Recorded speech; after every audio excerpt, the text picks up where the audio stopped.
Welcome to the F Word. Tonight is the last of our heats, and this time we're opening our doors to the rest of the world. As the year comes to an end, so does my search for the F Word's best local restaurant. Each week, I've been picking 2 of your favourite restaurants to compete in the F Word kitchen. Make sure every dish you send out is absolutely perfect, because that'll make the difference between winning and losing. I've held nail-biting heat for 8 international cuisines, and I've found 5 of my semi-finalists already. Argentinian steakhouse Santa Maria Del Sur, Indian restaurant Lasan, Chinese sweet Mandarin, Simply Thai from Teddington, and British restaurant The Pheasant. 23 out of 25! They're all through, but who will I choose to join them in the semi-finals? So far, we've concentrated on your most popular international cuisines. But Britain also boasts restaurants serving delicious food from many other countries. So tonight, we feature the very best of these in my Rest of the World category, as Moroccan restaurant Duan take on Greek restaurant Cena. So I want all these desserts to be absolutely perfect, yes? Both of them are hoping to secure a place in next week's semi-finals. Plus, I make my own version of a classic Greek ingredient, Haloumi cheese. That's not a very big teat, is it?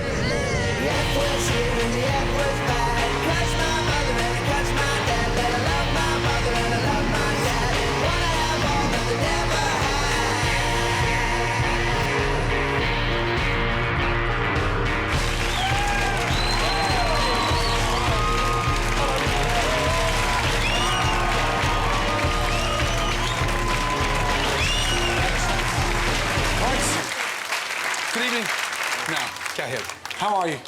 I'm nervous, that's the really... Nervous key and word. excited to be here? Absolutely, yeah. What's the secret success behind Duan? What is it? Simple dishes from my mum's cooking. Zita, what's the secret behind your cooking? What is it? The good quality cooking Yes? and keep your customers happy. That's what tonight's all about. If you want to make it back to the semi-finals, OK, you need to do bloody well tonight, OK? Because only the top 6 high scores go through to the semi-finals. This needs to be the best service of your lives. Tonight, Greek restaurant Cena and Moroccan restaurant Duan will battle for a place in next week's semi-final. Here's why I chose them. The 9th and final category in my search for the F Word's best local restaurant is the rest of the world. From Japanese to Lebanese, from Polish to Portuguese, here in Britain, we've got it all. My team and I have been all over Britain checking out your favourite restaurants.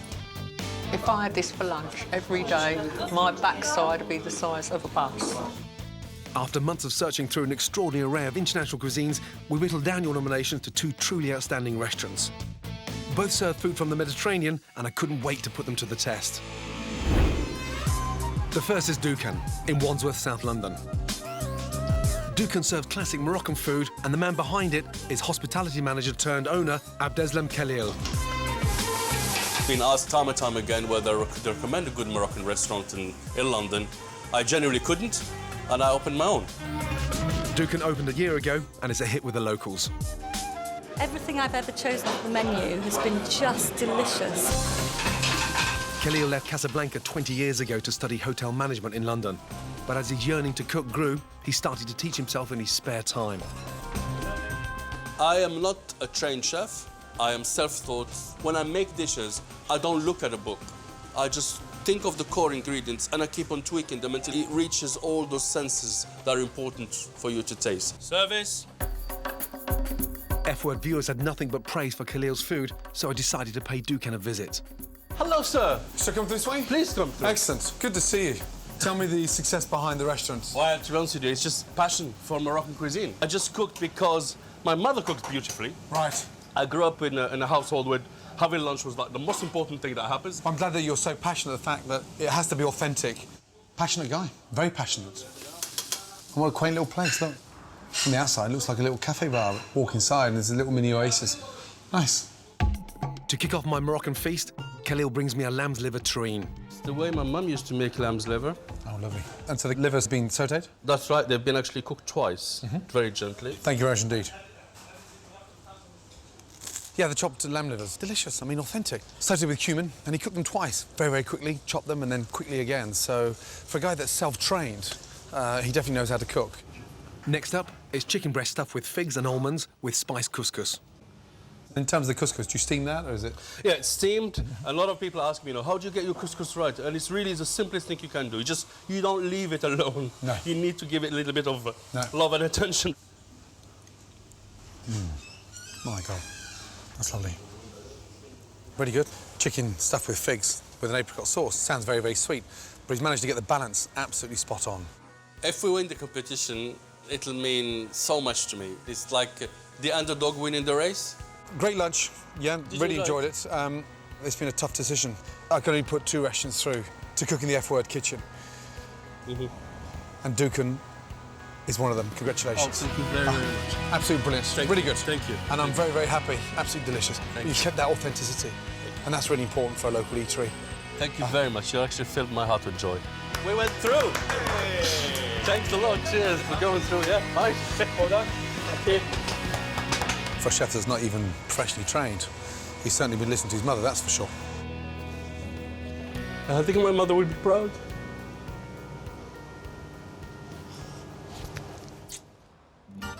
The other restaurant I've chosen from your nominations in the Rest of the World category is in Belsize Park, North London. Cena is a traditional family-run Greek restaurant. Since his father retired 13 years ago, son Minos has been managing the business. Cena's our family business. It's been going on for around 25 years, so it's our life in one way or another. Minos' mother Zita has been cooking for over 50 years, but still refuses to hang up her apron. I like to be in the kitchen. I join to be in the kitchen and make me really pleased. What makes my mum a great chef? She's a perfectionist. You know, she was brought up with Greek food, and she knows what Greek food is all about. Zita's delicious Greek recipes keep Cena's customers coming back for more. The food is absolutely fantastic, you know. You can just feel that the quality of it is brilliant. I've been to quite a few Greek restaurants before, but this one's definitely the best restaurant, without a doubt. F-word viewers gave Cena's such glowing testimonials, I decided to go there for lunch myself. Hello. Hi there. How are you? Minos, nice to meet you. Minos, good to see you. It smells amazing. And where's the chef? How are you? Nice to meet you. I'm very well, thank you. Well, nice to see you. You're very look welcome. beautiful. Now, what's for lunch today? What have you got as a I got nice special? leftico in the oven. We have the souvla, kebabs, Right. moussaka, roast potatoes. OK, brilliant. Well, I'll leave it to you. Leave it Yes? to me. After Zita's lovely warm welcome, I already felt at home. But would the food live up to its reputation? First up, classic Greek meze. Calamari, octopus, and a selection of dips. Nice. And how are the octopus cooked? It's grilled. Grilled. Really does smell amazing. You can really balls up cooking octopus, but that is done beautifully. So far, Zita's cooking was seriously good. I couldn't wait to get it stuck into my main course. Shoulder of lamb, beef stafado, roast potatoes and lamb, and chicken spit roast. The dishes kept on coming. Delicious. I mean, really good. That shoulder of lamb, I mean, that's the cut that a lot of chefs don't understand how to cook. She does. There should be a lot more chefs in London coming to spend a day with this lady here to see how to braise, yeah, a shoulder of lamb. It will be very honor for us. We're going to be over the moon to win it. The problem I'm faced with is the variety of restaurants. So the unfortunate news is, and I'm really sorry to say this because I know you don't like taking any time out, but you're through. Congratulations. Congratulations. And it tasted fantastic. Really, congratulations. Authentic Thank and you. delicious. Thank So now you have to take another day off, OK? If you couldn't spot the chef, you'd want to meet the person because you can't quite believe that that level of authenticity is there. So it's just the most amazing Greek food. I'm very pleased, and I will try my best to keep those 50 customers happy. So from your nominations, I've chosen 2 extraordinary restaurants. Will the F-word diners prefer the traditional Moroccan dishes Khalil creates for his beloved restaurant Duan? Or Mama Zita's home cooking at the Greek restaurant Cena? We're back in London at the F-word restaurants. We're going global in our Rest of the World category to celebrate local restaurants serving us delicious food from all 4 corners of the earth. And thanks to your nominations and months of searching, we found 2 exceptional restaurants. Greek Cena in North London and Moroccan Duan in South London. Sardines are very popular in both Morocco and Greece, so I've challenged the brigades to cook their starters with this delicious Mediterranean fish. Guys, it's not a race, OK? Tonight is about that level of excitement, consistency, and make sure you're happy with everything you send. At Dukan in South London, Khalil's love for food stems from his Moroccan childhood. I've always kind of embraced food. I was surrounded with food due to, as I said, the mother that is very, very passionate about cuisine. For his starter tonight, Khalil is making sardine fritters. He mixes sliced sardines with shallots, cumin, lemon thyme, rolls them into balls and fries them until golden. He serves with bulgur wheat and tomato and a green pepper dressing. So, Khalil, you've gone for modern interpretation with this round sardine dish. The idea was actually to make a meatball without actually being a minced sardine, because they go all dark and horrible when you do that. The idea came from where? It's the way we've always done them. I mean, my mum always fried them. She didn't fry them in balls necessarily. She did them sort of butterflied with some flour and some moula. She was a big influence on your cooking. Oh, very much so. I mean, the only influence, really. Now, Zita, on New Year's Eve, are you going to put your feet up and say, no more cooking? I'm not cooking. Once a year, I'm not cooking. New Year's Day. As your night off? Yes. So that's the only day across the year? I'm not cooking, yes. But I'm not cooking. And you wait to the end of the year to do that? Yes. Tucked away in the suburbs of North London is Cena, a restaurant that serves classic Greek food in a warm, friendly atmosphere.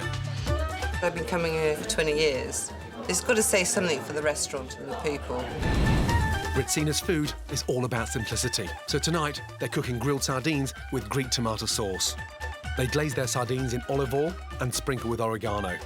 Then grill them on both sides and serve with salad and a Greek tomato sauce made with chopped tomatoes, garlic, coriander, cumin and paprika. You're cooking the sardines on the grill? Yes. On the bone? And the bone. So you're convinced that your sardine, yes, grilled plainly on the bone, is going to be far tastier than Dukan's, yes? Yes. Why? You have to have the bone to give more taste. OK, interesting. And why do you think yours, without the bone, is going to taste better than Zita's? I think Zita's wrong, because I've got a few bits of bones in there just to keep the flavour. Oh, so you've minced your bones? I made sure the little bones on the side are there. Eating sardines, you can accept a few bones here and everywhere, well, yes? Exactly. But not the main one in the Unless you're the Queen Mother. I feel a fight coming here from Zita. Zita from Cena takes her food very seriously, but for some Greeks, it's almost a religion. Traditional home-cooked food is sacred to Greeks. And there's a group of keen Greek cooks who are about to put my skills to the test. I've been given the ultimate challenge to create an amazing dish for a fantastic Greek cookbook. Whether or not my recipe makes the grade will be down to this group, the congregation from a Greek Orthodox church in North London. They're so passionate about Greek food that they're putting together their own cookbook. For the Greeks in Cyprus, food is very important. It is the most important thing in their lives. So we decided just to make a book and then sell it just to raise some money for the church as well. Nikki Rossou Andreou has collected dozens of traditional Greek recipes to ensure they're preserved for future generations of London Greeks. And only the best will go in her book. If Gordon recipes is good enough, he's going to just put it in the book. Otherwise, it's not. I love a challenge, but in order to succeed, I need to create a fantastic dish using a classic Greek ingredient. I've chosen one that's doubled in popularity in Britain over the past 10 years. Haloumi cheese, and I'll be making it from scratch. Now, I'm taking a bit of a risk here because we're also used to eating halloumi cheese made out of cow's milk. I'm going to push the boat out and make mine with 100% sheep's milk. Today's cow's milk is used in mass-produced halloumi because it's cheaper. But traditionally, Greek Cypriots use sheep or goat's milk because it provides a richer flavour. I want the very best, so I'll be doing the same with the help of dairy farmer Kylie Threadgold. So why is it that we're not actually sort of eating and drinking more sheep's milk? A lot of people don't actually associate sheep with milk. No. You know, if you think of famous French cheeses, we've got Roquefort. It's an unpasteurised sheep's milk cheese. Yeah. That's not a very big teat, is it? No, that's why I say it is a finger and thumb job, really, you know. Jesus. The fat content in sheep's milk will make my halloumi creamier and softer than cheese made with cow's milk. I tell you what, you make it look so easy. Yeah. There's an art to it, isn't there? I think she's just about empty there, Gordon. You sell that unpasteurised? We do sell it unpasteurised. Obviously, we produce it normally in a nice, clean milking parlour. And... I mean, it's so creamy. It is. I mean, incredibly creamy. That looks fantastic, you know that? It does. Really good. Thick, rich, creamy, and about to be turned into the most amazing halloumi. That's harder than I thought it was going to be, thank you. Well done. With a churn full of the freshest sheep's milk, I leave Essex and head to West Sussex to meet one of the only halloumi cheesemakers in the UK. Mark Hardy produces halloumi using nothing but sheep's milk, and I'm relying on his expertise to teach me to make the very best. This is halloumi we made about 3 days ago. I'm dying to taste it. Nice squeakiness to it. Sounds lovely. Got really good flavour. As it breaks down in the mouth, it's more creamy, beautifully seasoned all the way in, which is lovely. Yeah. Really nice indeed. So that's the objective, for mine to come out as good as this one. It is, I'm sure it will. My halloumi will be made using the most traditional Greek Cypriot methods. Never made it before, always been fascinated by its texture. Bring the milk up to 32 degrees. An enzyme is added called rennet, and in 30 minutes it sets the milk, so it can be split into curds and whey. And the curd here, that's basically this sort of, that's the foundation of the cheese. It's where the cheese will come from. As the curds and whey are warmed, the consistency constantly changes. It's like scrambled egg now. It does look like scrambled egg, doesn't it? The curd is then pressed into a mould and left to cool. The halloumi is simmered in the whey for 45 minutes, and it is this process that stops it melting like other cheeses when you cook it. So now they're floating, and that's it. Yep. Still quite soft, aren't they? When you lift it out, it should bounce back. Right. Basically, which is what it's doing. To preserve the cheese and give the halloumi its salty flavour, it's dropped into brine for 24 hours. Then it'll be dressed with mint to enhance its flavour. Now I've got to think of something really exciting to do it justice. Yeah? I have a recipe in mind that will complement the slightly salty flavour of my handmade halloumi. But will it be good enough for Nikki's all-Greek cookbook? Hi, how are you? you? I'm okay. What about you? Very well indeed, thank you. Very happy to be here. Now, that looks amazing. Oh, that's good. Yes? Okay, thank you. Nikki has sent me the challenge of coming up with a recipe that can sit alongside these truly authentic Greek dishes. Right, I've got my work cut out big time, and all I've got is this amazing halloumi, handmade. So I'm going to do salad and pan-fried scallops with some wonderful sautéed 100% sheep's milk halloumi. Slice the scallops and coat them in flour, egg and Japanese breadcrumbs. Get them nice and crisp on the outside and very sort of sweet in the middle. Their sweet flavour will go brilliantly with a salty halloumi. The good thing about halloumi made with 100% sheep's milk is it doesn't crumble. Now, discs of halloumi to sit on top of the roasted scallops. Hot pan. The halloumi is fried alongside the scallops in olive oil. The nice thing about the halloumi, when you saute it like that, it doesn't melt, it doesn't disintegrate. But what it does do is get a really nice flavour. A little seasoning on the scallops. To go with the halloumi and scallops, a caper and sultana vinaigrette. Simply boil both in some salted water. A little touch of olive oil in there and a teaspoon of white wine vinegar. Then blitz. Scallops onto the plate. The golden brown halloumi is then served on the scallops with the vinaigrette. That looks amazing. I hope I've done justice to my halloumi, and more importantly, it passes the test for their authentic Greek cookbook. Right. Please, take a little slice. Okay. You like that? It's delicious, really. Now, Really? the first and foremost important, how was the halloumi first? Very good halloumi. It's like the halloumi that we are making at home, and it's very, very nice, really. And the combination with that and the scallop? The combination is brilliant, really. It's very good. The most important question, is it going to go in the cookbook? Oh, yes, 100%. Excellent. Yes, Excellent. yes. Thank Bravo. you for With more coming. lemon. Thank you. Okay. Yes? We wish you all the best. Thank you very much indeed. Very nice. Last table is a 2. Okay, a little wipe Four, down. chef, yeah? 4. Last table, yes? Little wipe down first so they don't get any crap underneath the plates. Good, well done. That's your last table, yes? Yes. Yes? Clear down and get ready for the main course. Well done. It was very tasty, and the sauce was very complimentary to the fish once you actually managed to get it off of the bone. Nice to see you both. Are you well? Yeah, very well. How are you That's doing? good to see you again. Thank you. Likewise. Good to see you. Steve, how are you? Thanks, mate. Steve. Likewise. Good to see you too. Good. What would it mean for you tonight to walk out here as the winner? Oh, it would be absolutely fantastic, especially for my mother. All the years that she's worked in the kitchens in one way or another, it would be fantastic for her. It really will be. Extraordinary woman that is so passionate, hasn't taken a holiday in 2 years. When's she going to retire? I've been telling her that for years. The reason I bought this big restaurant overall was to calm down a bit, relax a bit. Well, you could do a deal with her. Promise her to shave properly, and then she could retire. No? Maybe. Maybe. Yes, I will. Go on then. Yes. You'd be so happy. Shave it for it. Good to see you both. Thank you, mate. Take care. Bye-bye. It didn't have much taste, and to be honest, when you see a sardine, you expect it to be like a sardine, nice and fresh and grilled, not messed around like that. Isabel, Isabella, nice to see you, my darling. Nice to see you. Likewise. Welcome to the F Word. How are you? Very excited, yeah. Watching can't him wait. in action, how does it make you feel? Well, he's not normally like that. He's a bit stressed today, but I'm sure he's enjoying himself, yeah. Do you think he's going to win tonight? Well, I really hope so, because he's so passionate and he really cooks with his heart, so yeah. Nice to see you. Hope you enjoy the main courses. David, it's a pleasure. Thank you very much. Yes, Thank you. Excellent. Right, Redzina's simply grilled sardine. Hopefully they'll just flake off the bone nicely. Yeah, beautiful. Touch of the sauce. Flavour, delicious. Seasoned beautifully, and it just falls away from the bone. Delicious, really good. Now, Dukan. It looks like a plate of meatballs on couscous. He's left the skin on, which is a bit disturbing. Does it deliver in flavour? It's quite mushy and floury inside, and it doesn't actually taste much of a sardine. It's a clear winner for me. Definitely Redzina's char-grilled sardine. Simply done, tasting delicious, no fuss. If the diners don't like their starters, they don't pay. The results are in. Thank you. So, Dukan, let's start off with you first, yes? The number of customers that are happy to pay for their starter out of 25 is...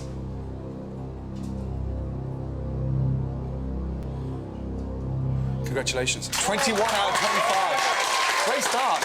What are they like, JB? Great presentation. Great presentation, clearly. And a great zesty sauce as well. 21 out of 25. Great start. Thank you. Really well done, yes? OK. Redzina, the number of customers that are happy to pay for your sardine out of 25 is...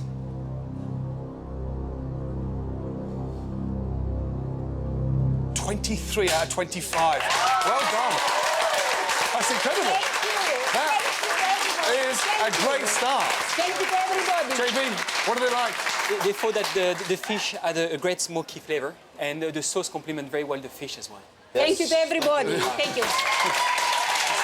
Two very, very good starts. 21 out of 25, 23 out of 25. There's only 2 points in it, and there's 50 main courses each. Great start. Clear down. Yeah, let's concentrate on the main course.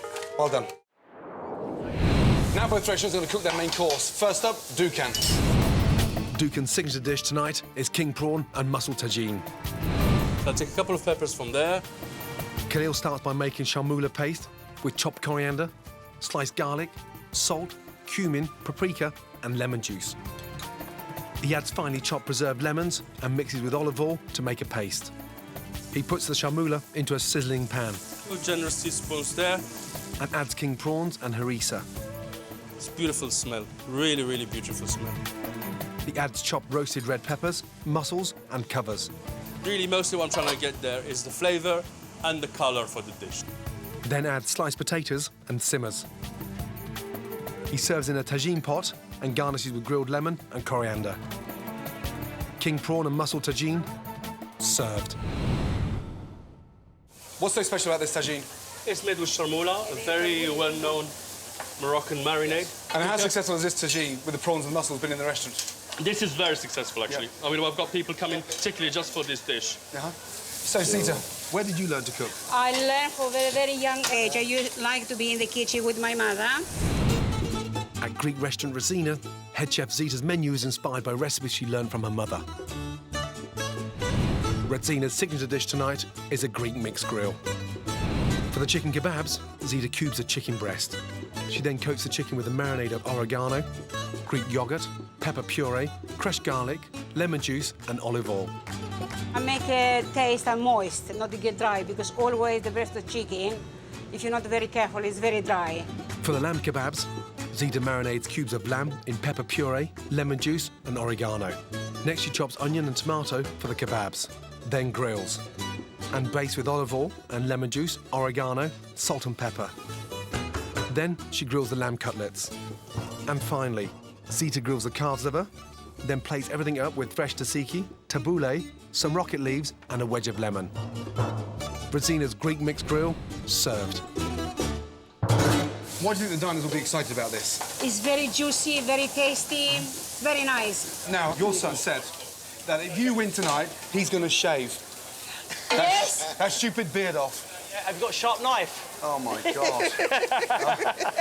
If you win tonight, it's coming off. That's the good news. That's it. Good news. Before he's leaving the studio, we have to do it. Definitely. And guys, remember, yeah, every table has to go out like the first table, yeah? Yes, with sir. that level of exact perfection, yeah? Absolutely. Yeah? Good. Now for some festive pie filling, Moroccan style. Traditional British mince pies have been around for centuries. They used to be filled with fruit, real mincemeat and spices brought back from the Middle East during the Crusades. Over time, the meat has given way to the fruit and spices. They still do something similar in Morocco, but it's called pastilla. But Moroccans use a meat seldom seen on British menus, pigeon. Who better to send on a taste test than my favourite old London bird, Janet Street Porter. Most people think of pigeons as nasty vermin and wouldn't dream of eating them.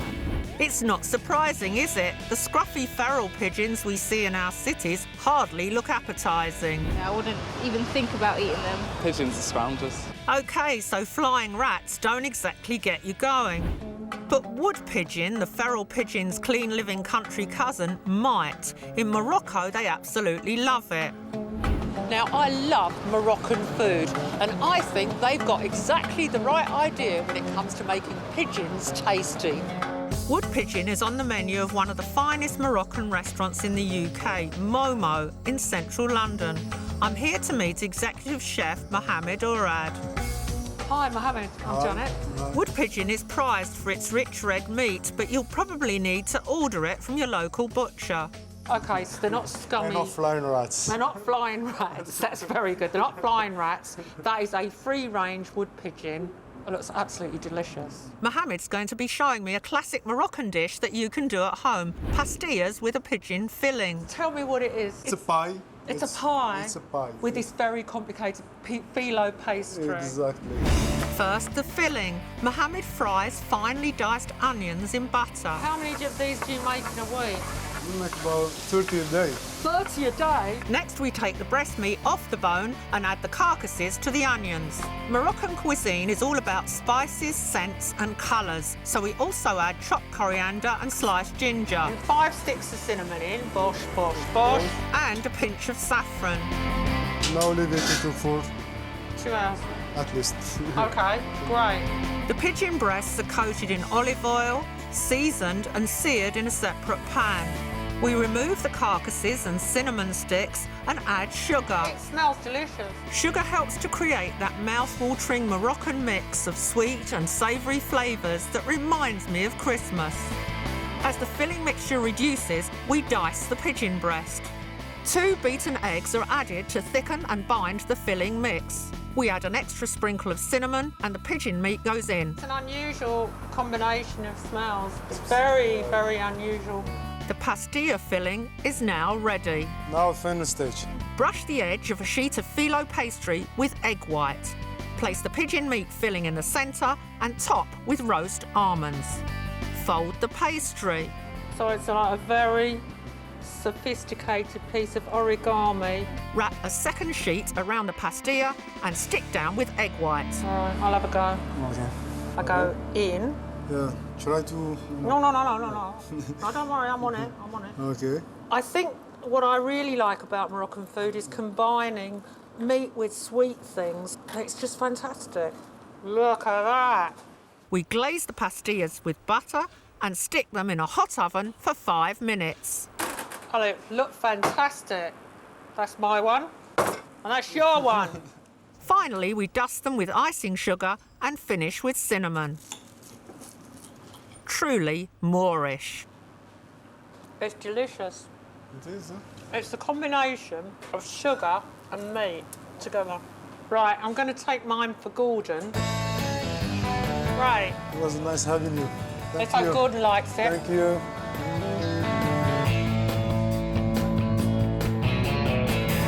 Gordon. Hi. Honey, you look great. Thank you. Now, Moroccan restaurant in the house tonight. Yeah? Yes. You've also been cooking a spot of Moroccan cuisine. Today Yes. I learned how to cook a pastilla. Amazing. So this is pigeon pastilla. This is something that I've eaten in Morocco. It's meat, sugar and eggs together. That's delicious. In phyllo pastry. But it's delicious, isn't Really it? good indeed. Now, they're not the sort of average pigeon that fly over Nelson's column. These are wood pigeons. They're wood pigeons and they're very plump. When you cook pigeon, it overcooks within seconds. That is moist, delicious, slightly gamey, but sweet. What you were supposed to say, Gordon, Right. if you don't mind me fucking Please. saying so, was, Janet, what a beautiful pie you made with that phyllo pastry, folding it round your meat. Look, you just mashed it up, but beforehand it was like origami. Really well done. Good to see you. Last table. Yes, For chef. stunning Yes, grill, chef. yes? Yes. Make them perfect, guys, yeah? Well done. Very good. Thank you, Chef. Thank you. Really well done. Well done, everybody. Yeah, job well done. Thank you. The meat was all cooked to perfection. I thought it went really well with the tzatziki and the tabbouleh. It was really nice, actually. Only thing that let it down was the prawns. They were slightly overdone, but the presentation was fantastic. Lifting off the lid was really good. Right, I've been dying to taste these. Betsy's grill. Lamb. Nicely marked, beautifully cooked. And that's delicious. Again, simply done. Beautifully char-grilled chicken, marinated with the pepper and the onions. Yeah, I mean, the whole thing looks simple. But the most important thing about this is getting every little component right, and they have. Dukan. Awkward. Mussels in the shell, prawns with the heads on, and then potato in the bottom. So, prawn slightly rubbery. It's a great shame. And when they're bright white like that inside, it's a sign of the prawn actually being so overcooked. Potato at the bottom.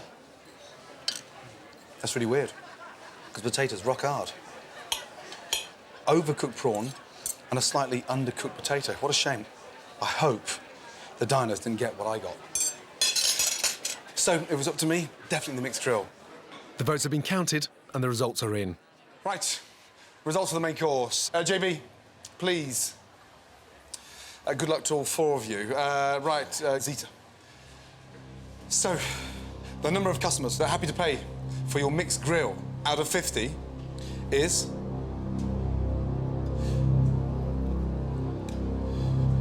Well done. 37 out of 50. Really good. Thank you. What are they like? They thought the meat was delicious. Yes. And the tzatziki was full of flavor. And the 13 that didn't pay, what do they say? For what reason? The liver overcooked and the veg undercooked. And the veg on the skewer undercooked? Yeah. OK. Right, Khalil. The number of customers that are happy to pay out of 50 for your tagine is...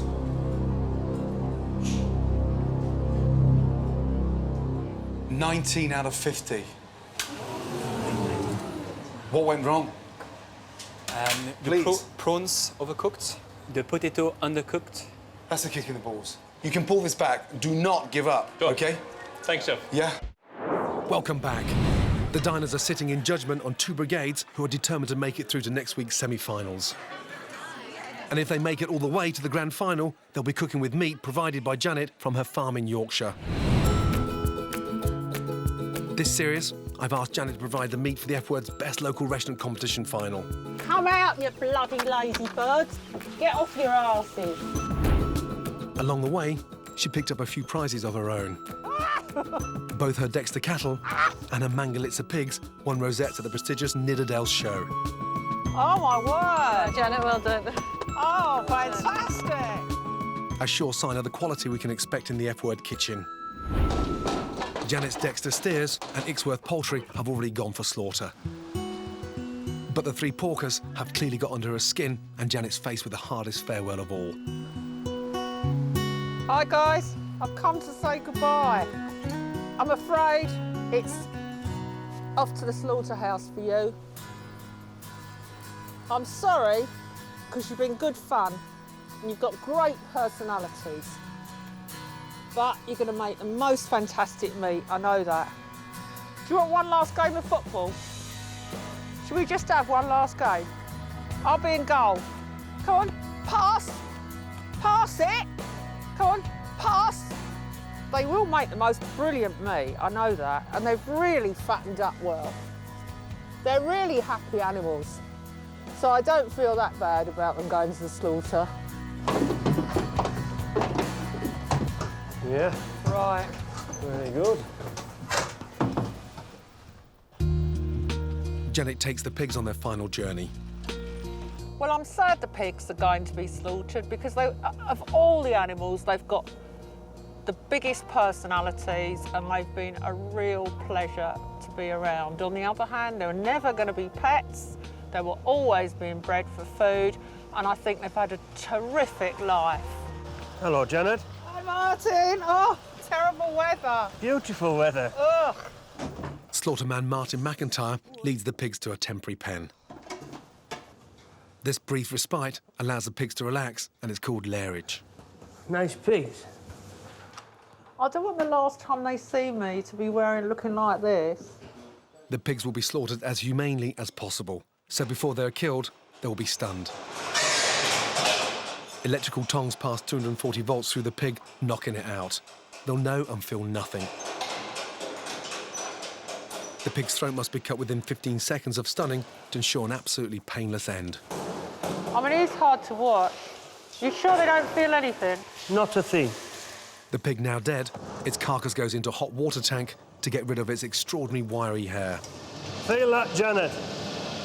Like a baby's bum. Feel that? Smooth. An inspector from the Meat Hygiene Service monitors the slaughter process to make sure all the meat and offal is fit for human consumption. The pig is then gutted and its organs inspected. So does the meat inspector inspect all of this? Yes. They have to be certified before they can pass into the food supply chain. Next, she inspects the carcass. Yeah. Nice. I think that's very a good, yeah. It's a good pig. Good pig. Right, so we can serve that in Gordon's restaurant. Yeah, you can. OK, well, get your stamp on Yep. it then. Finally, the carcass is split and hung in the chiller, ready for shipping. Pork should hang for 2 to 3 days for its best flavour. Back at her small holding, Janet has time to reflect on her once-in-a-lifetime farming experience. Mothering. Well, it's not something I took to. I miss the pigs. Icksworth Chickens, Dexter Cattle, Mangalitsa Pigs, the 2 restaurants lucky enough to go through to next week's final are sure to have some fantastic meat to cook with. For the dessert, the brigades are cooking my recipe for apple cake, which is inspired by the sweet and spicy flavours of Morocco and Greece. Spiced apple cake, aromatic, sweet and really easy to make. First off, start preparing the apples. Hot pan, butter, apples, chop, cinnamon powder, honey.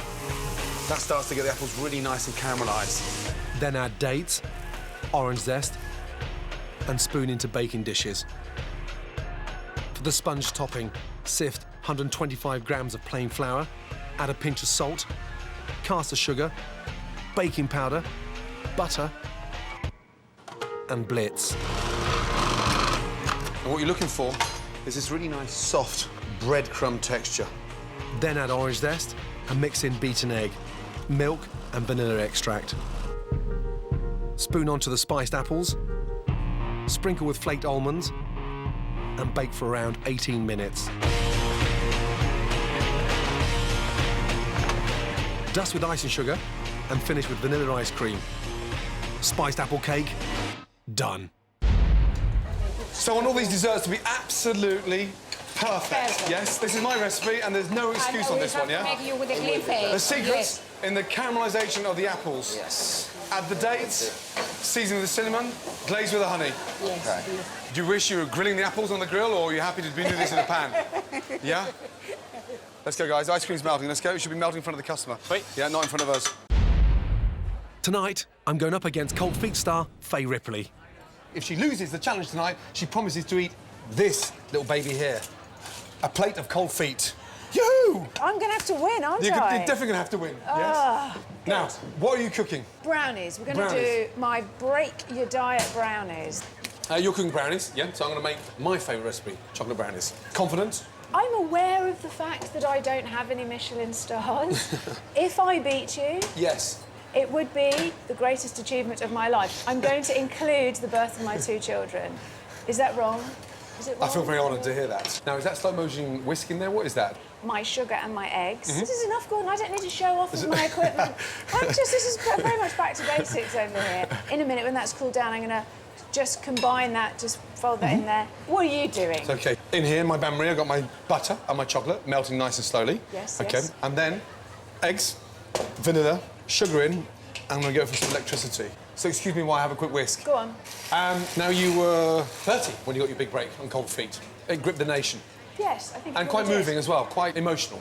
It had a massive effect on my career and my life, that Mhm. show. It had a good old combo, didn't it? Yeah. And people still sort of are very nostalgic about it, and they're sweet. You know, people still talk about it to me in Yeah. the streets and stuff. Now, your husband's Australian.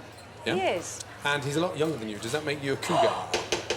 He's not that much younger than me. 4 years in men's terms is, yeah. It's- My wife thinks he's quite hot. He is quite hot. Yes. Yes. Your husband did an amazing naked scene in Muriel's wedding, yes? My husband gets to often be naked on screen. Do you know he had his lips around Emmanuel Bayart's nipple once? He what? It's just what you do. No, it's what you go to work, you suck someone's nipple. It's what you have to do. He gets to have sex on screen with loads of really beautiful women. I get John Thompson. Christ. Would you ever do a naked scene? I don't think anyone would want to see it, to be honest. No one's going to pay money. Perhaps in a light comedy, they might. Now, you're copying me, because everything I do, okay, from adding my You're cocoa copying powder... me? What do you mean I'm copying you? Stop copying my recipe. Stop copying my it's recipe. embarrassing. Now, melted the chocolate with the butter over a bain-marie, and then folded in the cocoa powder and the flour, and then broke through these really nice little lumps of milk chocolate, dark chocolate, and white chocolate throughout the mix. Quite dense, so it's going to melt and cook at the same time. Greaseproof paper at the bottom, yeah, to stop it from sticking. And then straight in, yeah? Time to find out what the blind tasters make of the brownies. Let's plate up. Look at that baby. Mmm. Whatever. OK. Let's go, side by side. Yours Look at looks that. really good. Right. Where is he? My little French fighter pilot. Off you go. Stick with me, kid. Don't forget, I pay your salary. Let's go. But I might do one day. Hello. It's very crumbly, isn't it? Very, very light. Very dry, but quite nice. Quite dry. It's too sticky. It's not Sweet and bitter, which is nice. Okay. It's not as dry on the outside. It's caramelised almost. This one's actually a little bit sweeter as well, which I quite like. The texture holds up better. Crispy on the outside and then soft in the middle. Right, quietly confident? No! You are. Right, JP, results. Oh, no, he's got that smirk on his face. I don't like it. Right, how did they go down? You went very well. What was the score first? 4-1. 4-1? Yeah. 4-1 to who? 1, 2. Well done. Oh, no! Come on! I'm going to punch the air. Oh, Well come done, on! You're joking, Yeah. aren't you? 4-1? Yeah. So, the Michelin stars... Are, Why didn't they like mine? Wasn't cooked enough. Wasn't cooked enough? Yeah, it was undercooked. Mine mate. was perfect. Soft and gooey in the centre, crisp on the outside. Too gooey, actually. Too gooey? Yeah. 4-1. I can't believe you beat me. 4-1. 4-1. I'll send you the recipe. Bye, Thank you. babes. Thank you. Thanks. Damn! With a place in the semi-finals at stake, everything rests on this last course. God, you can pull this back. Yes? Yes, sir. Now it's about reputation, restaurant, what you stand for, what you believe in, yeah? And why you decided to open that restaurant. Yeah? Absolutely. Okay? Absolutely. Don't let one dish, yeah, put you off. Yes, it's a kick in the bollocks, clearly. However, you can pull it back. Yeah? Thank you, chef. Yeah. And Zita? Yep. Yes, it's not over chef. till the fat lady sings. No. No. No. We have nowhere to near be it. dignified. The I'm not hard saying work is not, now. The hard absolutely work definite. now, yes. It's not over No, yet. no, it's not over yet. For Dukan, victory could be the beginning of something really special for Khalil. Well, winning the competition would definitely change my life. And if Zena win tonight, it'll be an outstanding achievement for 63-year-old Zita. To win the competition for us, it will be honor, and we're going to be over the moon to win it. What did the diners make of the Brigade's dessert?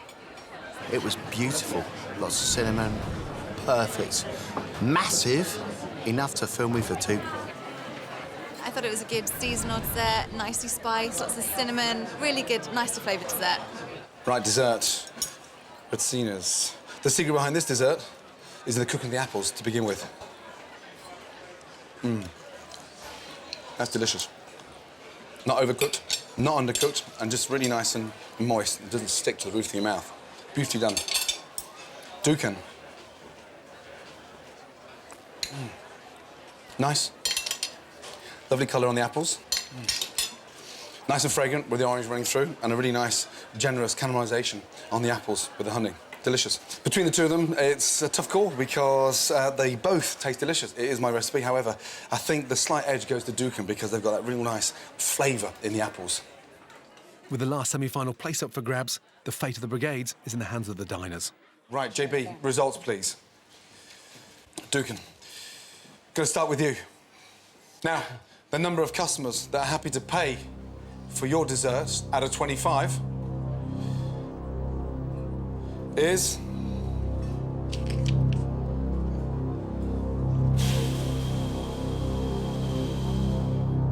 That is amazing. 23 out of 25. Well done. Really well done. Great job. That is fantastic. Well done. That is a very high score. Pretty good. Well done. Right, Redzina. That means you need 4 or more out of 25 for your dessert to win tonight. But that's not the only target, because only the top 6, the top highest scoring restaurants on the leaderboard go through to the semi-final. So to get in to the top 6, you need to get 15 out of 25 or more. That's how tight it is. Very tight. OK, the number of customers that are happy to pay for dessert out of 25, bearing in mind what's at stake, is...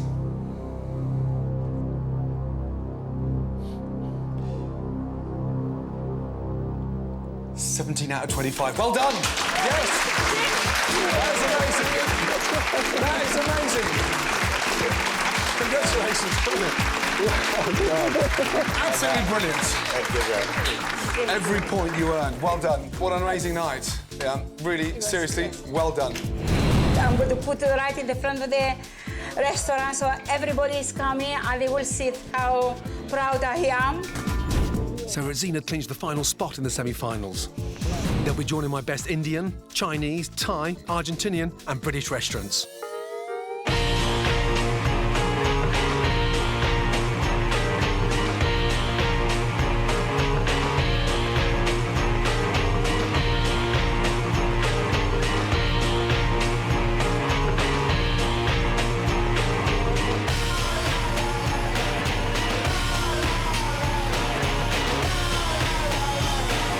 How's that? Is that beautiful or what?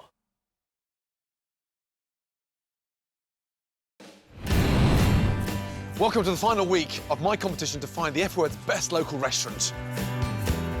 We started with nearly 10,000 nominations, and from these, 18 outstanding restaurants made it through to compete in the F-Word kitchen. Now only 6 remain in the competition. In tonight's semi-final, 3 great restaurants go head-to-head, and I'll pick just one of them to go through the grand final on Thursday. Competing tonight in my first semi-final are my best local Indian restaurant, Lasan, Sweet Mandarin, who won the Chinese trophy, and my best local Argentine restaurant, Santa Maria Del Sur. 3 restaurants, and I've got 3 extreme challenges to test them to the absolute limit. We haven't slept for the last few days. Getting very, very, very nervous now. How are you? Oh, very nervous, man, very nervous. Waiting for you for the answer. All worthy opponents, but only one can stay in the competition.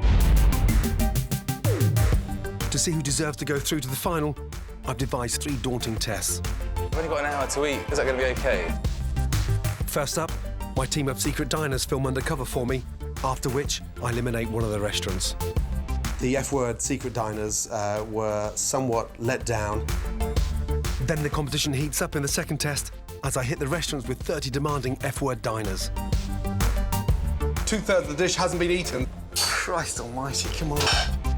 And the third and final challenge, to cook up my flagship 3-star restaurant in London. Who goes home and who makes it through to the final? Tonight, I decide. They're cooking one dish, the most important dish of their entire lives.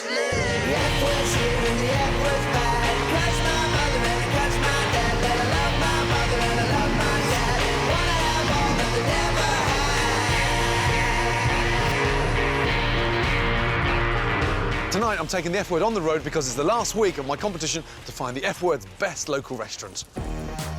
On tonight's first semi-final, Santa Maria Del Sur, Lassan and Sweet Mandarin, all extraordinary contenders. At Lasan in Birmingham, I sampled some of the most sublime curry I've had outside India. That's exquisitely presented. Finesse. But Akhtar Islam was cocky and argumentative. It's got nothing to do with flavour. Well, I mean, ultimately it's edible and it will add to it, but it's not the core of it. If you move it away, you're not going to lose anything. The only thing to match his immense ego was his talent. I'm looking forward to lifting that trophy. In contrast, at Santa Maria del Sur, I was bowled over by the warmth and charm of manager Jose. Jose, good to see you. from Argentina. And the passion of head chef Ernesto. And I've tasted some of the best steak I've ever eaten. They're amazing. I mean, really good. And Sweet Mandarin in Manchester served up some stunning, authentic Chinese cuisine. It's a fabulous family business run by twin sisters. We can do it, we can do it. There's love now. I've got to pick the very best restaurant. How? By setting them all 3 very tough challenges. For the first test, I've hired a team of food experts to work undercover for me as secret diners. Good evening. Have a reservation under the name of Duncan? It's a trick of the restaurant trade I use all the time. I spend a fortune on secret diners coming to all my restaurants. It's a really good way to see how consistent a restaurant is on a daily basis. Can I have the slow-cooked lamb? I'm sending my secret diners to all 3 restaurants who have no idea they're being filmed.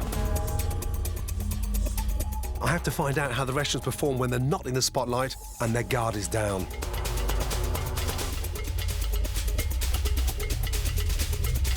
Whichever restaurant fails to impress me on this test will be eliminated. First up, Lassan. This stylish urban restaurant prides itself on cutting-edge and contemporary cuisine. For Birmingham, we were the first restaurant to break away from the mainstream. When I visited Lassan, I thought the food was fantastic, but the service was slow. I hope my secret diner is taken care of today by the staff. Oh, thank you. I've asked Kate Blindman to go undercover today because she's an experienced food editor. So he sits down, the gentleman, and lets the lady sit down on her own. There's not many waiters around, so it's quite hard to grab somebody. Or if they are, they're collecting plates. I've told Kate to act like a very fussy diner with delicate taste buds. Is it possible to change it? Because it's a bit too hot for me. Sorry. Could do with a little bit more of a smile on there, not look so miserable. Oh, thank you. I made it less spicy. Try that. You don't like that one? Oh, thank you. No, finally. The smile should be at the beginning, not at the end. It's very sweet of him, actually. He said if I don't like this one, he'll replace it again. So that's really good. The only thing I could be worried about with Lassan's service, that was attentive halfway through, not at the very beginning. It's a little bit fragmented, and service needs to gel. Next up, Sweet Mandarin in Manchester's Northern Quarter. The express lunch looks like it's really good value. It's run by twins who are the 3rd generation of women in a Chinese cooking dynasty established by their grandmother. The sisters don't have a clue that they're going to be assessed by my undercover observer.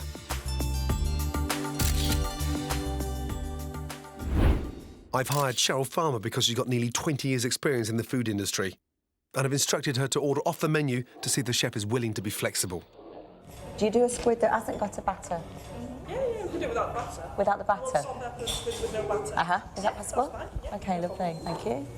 I think that lady is definitely one of the owners, isn't she? Because she's eager to please and anything's possible. Start taking prawns. Oh, yes, please, thank you. Yeah, food sort of heaped and dumped on a plate. No finesse. It's nice, but it's just not hot enough. I like my food really piping hot. I'm trying to get her attention, but the waitress has wandered up to her at a by shot. In fact, the restaurant's been abandoned by our staff, I think. The one positive part is that It's run by two sisters, and they're great girls. They're warm, they're funny, and they're charismatic, but must have been an off day. When a restaurant's family run, then it needs to feel family run. They need to be a lot more friendlier. So, will Santa Maria Del Sur do any better? Opened 5 years ago, Santa Maria is vibrant and lively. The restaurant radiates warmth and friendliness. My secret diner is on the way, and the fun-loving brigade from Battersea Buenas noches. have no idea. I've only got an hour to eat. Is that okay? Is that going to be okay? Rob Allison regularly works on best-selling recipe books. It's a bit light in here, really. A bit lighter than I actually prefer.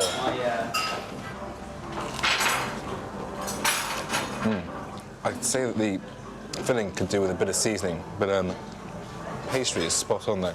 Absolutely spot on. Literally, we're just halfway through our starters, and they've just started lighting the candles. And I think the light, yeah, is that the lights going down? Yeah, the lights going down a little bit. If you're open at 6:30, then you have to be ready at 6:15. So the minute that first customer walks through, everything's there. Candles are there, music's there, atmosphere, smell of the grill's there. I think for my main course, I'm going to go vegetarian, I'm afraid. I'm going to go with the mushrooms. I've asked Rob to be deliberately indecisive to see how the team cope. You know what? I'm going to be really annoying. I've just seen my friend's steak. I really want a steak. Is that okay? You're an absolute delight. Thank you so much. Thank you very much. They have dealt with that impeccably. I would have actually probably kicked my own head in had I done that. Slightly slow start, picked up in the middle, and then when he changed his mind about the dish, they really warmed to him in a big way. So, yeah, great comeback. So, it's time to eliminate one of the restaurants. My decision is based on everything I've seen and learned so far, including hours of invaluable undercover evidence. No one has any idea I've been spying on them, but I have told them that one restaurant is about to be knocked out of the competition. You know when you're on a roller coaster and it's just reached the top and it's just stops for a second, doesn't it? And it's that feeling, and it's been going on for about a week now, so I do want the ride to carry on. We haven't slept for the last few days, just being very nervous, waiting for today. It's important result for my life, for my restaurant, and for Cynthia as well, for everyone, you know. Santa Maria Del Sur, buenas tardes. Hi, Jose, it's Gordon. How are you? Oh, very nervous, man, very nervous. Waiting for you for the answer. Now, the secret of any good local restaurant is attentive service, good food. Recently, okay, we've had the F-word secret diners in the Santa Maria restaurant. On the feedback and the insight to what the F-word secret diners gave me in terms of their experience. Yes? Santa Maria. Oh my God. Congratulations. Really well done. Well done.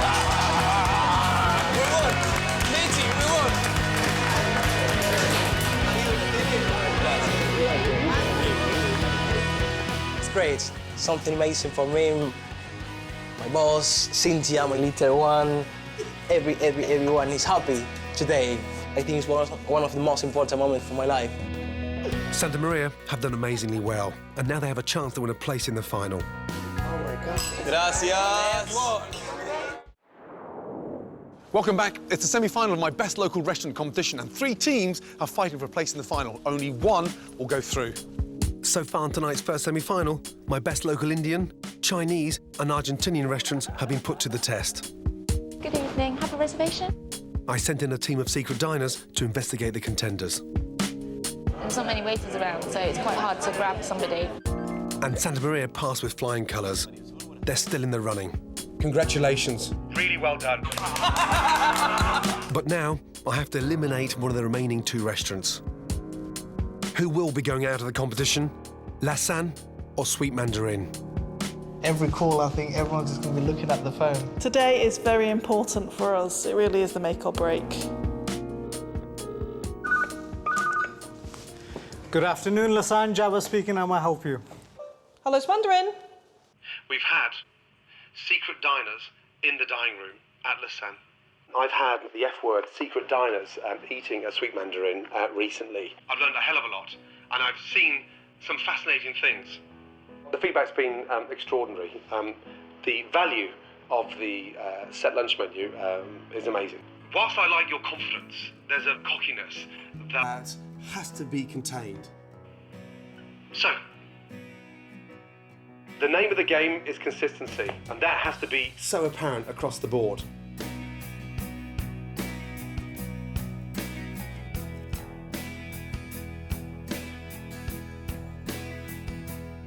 Sweet Mandarin.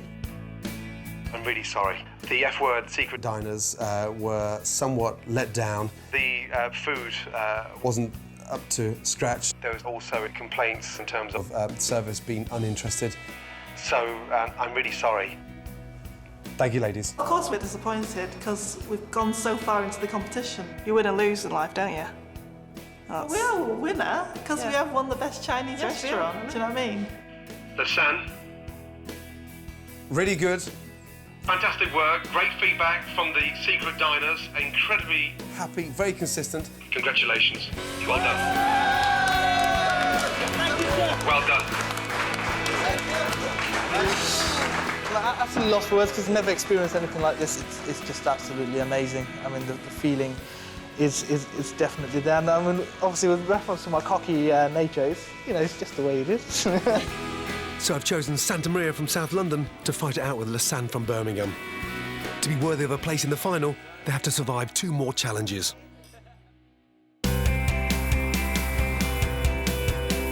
First, I've asked 30 F-word diners to test Lassan and Santa Maria to breaking point. And I'm going to judge both restaurants' performance more critically than ever before. We're going to have lunch at Lassan and then dinner at Santa Maria. Ladies and gentlemen, good morning. Really good to see you. You're going to be my eyes and ears across the whole dining room. Your experience is going to help me judge which restaurants go through to the final of the F-word's best local restaurant. With Lassan under intense pressure, I'm going to watch like a hawk, front of house and behind the scenes in the kitchen. I'm expecting to wow everyone, dazzle and delight, and I'm, confident we'll do well because it's our own kitchen and something that we're working every day, and it's food that we do all the time. So, nothing's alien to us. So I think it'll be good. Hi, guys. Hi. Ladies, how are you? Well? I'm very well, Chef. How are you? Yeah, very well indeed, thank you. Good to see you. Right, Good to see you too. This is it. Real pressure. You performed brilliantly in the F-word restaurant. Now I want to see what you like in your own restaurant under immense pressure. 2 hours, 2 courses, 30 diners. Yes, it's not just the food, the service. Have you got what it takes to get into the final? Yeah, this, today, OK, will help me judge you guys under pressure. I'll be upstairs, downstairs, in and out, in and out. Good luck. Thank you. 2 hours, starting from now. Off you go, guys, yes? I know this is every restaurant's worst nightmare. 30 diners arriving all at once. But I need to test the team to the limit. If Act Harney staff support each other today, it should run like clockwork. But I can tell straight away that the ordering system is far too complicated. So each waiter takes an order, then puts it in the computer. Just forwards you back to Taj, who will enter the order. So that's very difficult, that, isn't it? Because if he's entering the computer and they're taking the order, if he makes a mistake, then it's already going to 2 different people before it gets to the kitchen. The orders taken by the waiters are given to the maitre d', who puts them into the computer in the dining room upstairs. Then they're supposed to be printed out in the kitchen, which is downstairs. OK, gentlemen, here it goes. You've got 1 lemon sole, 1 Afghani lamb. Get the lamb in straight away, please. Lemon sole, hold that back for a second. We've got 2 courses missing on table 11's order. Complicated ordering system. They take the order, then it goes into another waiter's hand, and then it goes to the computer. You just said there's 2 courses missing. Why doesn't one waiter take an order, come to the computer, complete it without passing it on to somebody else? The reason why, the ordering system, we've got quite an old system. Just trying to make your life easier, that's what I'm just asking. I know. From a chef's point of view. If I don't feel comfortable, I come down and ask you, and I want to know your reason, that's all. Of course, no, cool. With 30 customers to look after at the same time, Akhtar's ordering system can't cope, and my diners are now eating different courses. It looks bad for customers eating their main course when other customers haven't had their starter. For me, it's like a regular a la carte operation. It's not all a la carte, so don't bullshit me that way. What I'm trying to say is that if I'm sat here and I'm waiting for my starter, and I'm still waiting for my starter, and then the next table's main courses come, I'm going to feel a little bit pissed off. That's what I'm trying to tell you. Okay, don't waffle me. Yes. Thank you. And the waiting times are just far too long. How long have you been waiting for your main courses? You only shared a starter. Yeah. How long have you been waiting for the main courses? Roughly. 20 minutes or so. Yeah? Yeah, I've got it down as 35 minutes. Oh, wow. But 35 minutes is far too long. OK, thank you. How long for their main course, please? I think the customer needs to know. After 60 main course, how much longer? Can you give me a time? 16? Yeah. That's toward the end. You want that first? Give me a time first on that. That could be 8 to 10 minutes at least. 10 minutes. At least. Akhtar, he's got to get a grip, get hold of the reins and really sort of start pushing this food out. But, you know, kitchens just don't run normally. They need generating. You've got to push them all the time. So there's a customer sat upstairs, minus the main course, which is not good enough. When Akhtar's food does make it to my diners, they think it's absolutely delicious. So I had the sea bass. Really good. No complaints. Fantastic. A lot of really powerful flavours going on, so it's good. But the curry isn't to everyone's taste. Did the customer say anything when we clear this away? Customers are finding the sauce a bit too much sometimes. Okay. Is anyone telling the chef? I think the chef sees that as a signature dish, so he feels he needs to have quite a lot of sauce. Oh, I know it's a signature dish, but it doesn't stop him from making it less spicy, does it? It doesn't, no. It's like everyone's scared to tell the chef what's happening. Does anyone give constructive feedback to the chef downstairs or not? No? If this was my restaurant, OK, I'd be deeply concerned that food like that is coming back. Why is that not eaten? And why is all the sauce still there? Is there an issue? Customer not happy? Surely you'd want to know. Yes. That's all, and this is a signature dish. Sure. This is something that means a lot to the restaurant, yet no one's saying anything.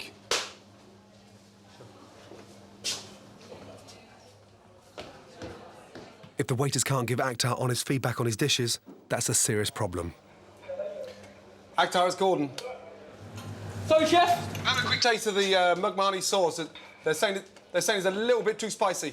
Okay, chef. I mean, with the reference to the makni, you've got to find that balance. I mean, because if you leave it, It's a nightmare, this. then once again, I mean, it's not what it is. I mean, we serve it a lot milder than. Fucking hell. I appreciate that. There's only 2 tables. That's all just a touch of yogurt, but there's another table that have been cleared and 2/3 of the dish hasn't been eaten, so 2 + 2 is 4. There's only 30 of my diners here. It's not as if there's 120 people sat up here.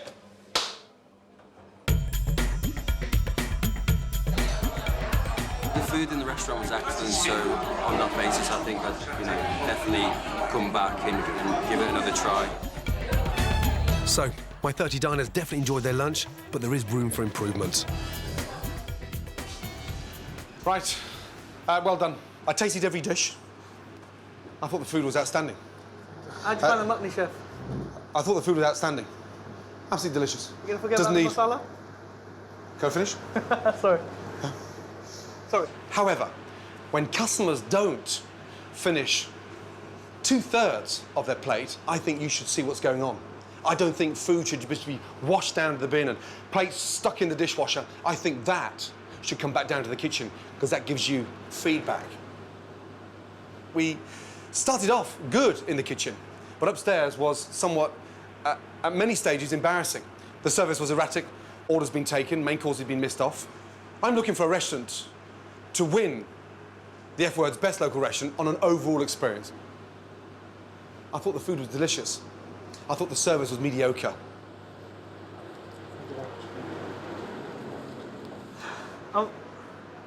Right now,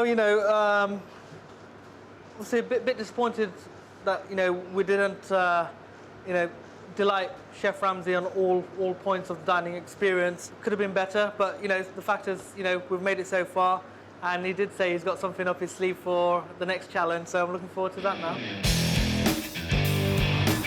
Next stop, dinner at the Argentine Grill House in South London. When I first visited Santa Maria, they served me some of the best steak I've ever had. So I hope, even under pressure from my 30 F Word diners... Round 2, here we go. They're going to maintain their excellent standards.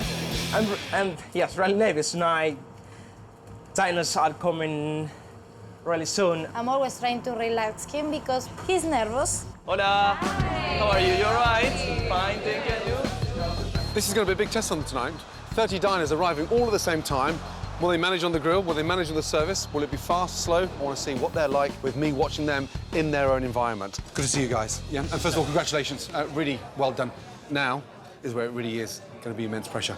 Now, real diners in your restaurant, yeah, that really know their food. So I want to see it running under immense pressure like a normal, fully booked restaurant, yeah? Make sure that everything you send out the kitchen, you're 100% happy with, because they are critical, OK? 2 hours, start from now. Good luck, off you go. Thank you. Let's go. Thank you. And remember, it's not a race, huh? Not a race, Okay. quality is a Who's cooking in the kitchen now? Just two of you? Just two today. Yes. Wow. Yeah. Oh, my God. Okay, we have got the first table, table number 3. One morron asado, one filet medium rare, one ribeye medium rare, and 2 tuna steaks. Santa Maria are quick off the mark, but their starters are all going out at once. 1 and 5. They need to stagger the orders and pace themselves. You normally send the starters that quickly? You don't wait till your steaks are on first before you send the starter, or you just send the starters straight away? Just the salad. OK. Because they're quite thick, those filet.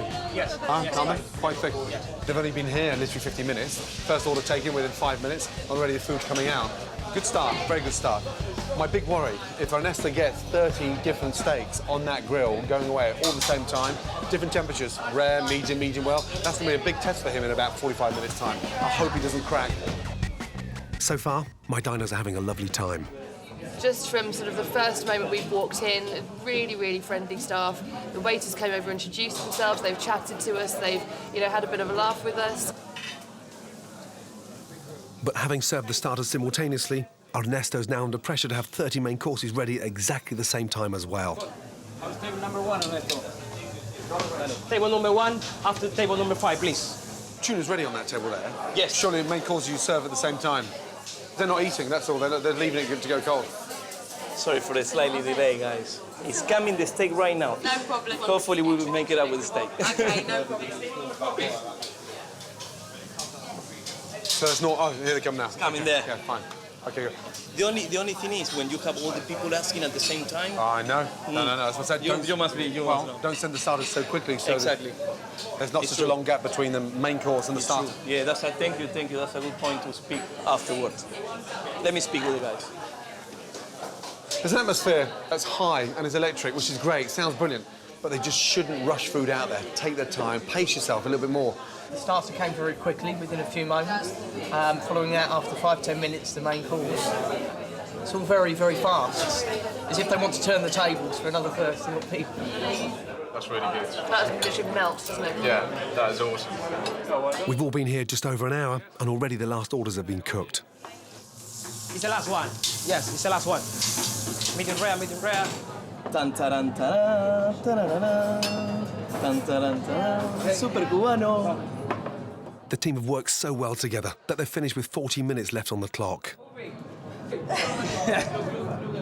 It was really, really good. Very enjoyable. Good taste.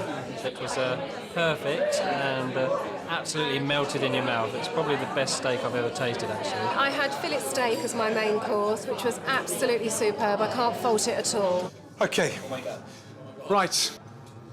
First of all, well done. I thought you handled it very well. I thought the food, looked and tasted immaculate. I thought the service was very friendly and very charming, yeah? If there's one criticism tonight, it's not a race. You finished with just over 40 minutes left.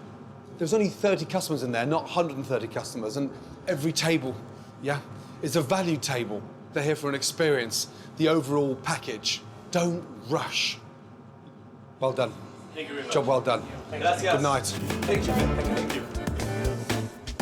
We tried to make a great job tonight with love, with passion. Tried to make wonderful food tonight. Santa Maria Grill is going to be a tough one to beat because there's a whole package there and it's done to perfection. Watching Ernesto work on that grill, I mean, it's amazing. I mean, talk about multitask. It's like an octopus with, 10 arms. And more importantly, above everything they touch is about passion. We've had a day of extraordinary dining at 2 incredible restaurants, but one of them will be eliminated. The biggest test is still in front of them. Who's going through the final right now? I haven't got a clue. Welcome back to the F Word. Lassan and Santa Maria are fighting out for a place in the final. Tonight, two semi-finalists have already faced two daunting tests. Under pressure in their own restaurants, I'm seeing their true colours. No fuck-ups today.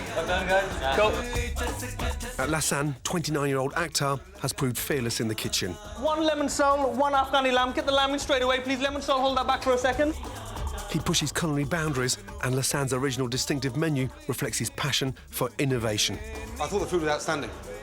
But he risks overcomplicating the food. You're trying too hard. He has an extraordinary potential, but he won't listen to advice, even from me. If I don't feel comfortable, I come down and ask you, and I want to know your reason, that's all. So he misses out on vital feedback. At Santa Maria, Ernesto Labrava is a master of his charcoal grill. Okay, we have got the first table, table number 3. He times each steak to perfection, and that takes talent. Above everything they touch is about passion. But I'm worried that the menu and Ernesto's repertoire is a bit limited. He cooks sublimely within his comfort zone, and I'm already impressed, but to earn a place in the final, he has to dazzle me.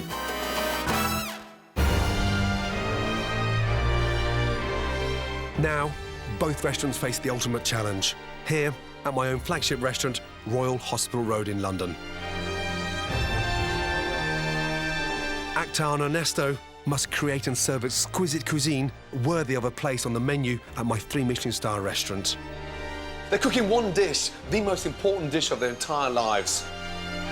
And with that one dish, they've got one final chance to prove themselves. I am very, very nervous to cook in this restaurant because it's the restaurant of one of the best chefs in the world.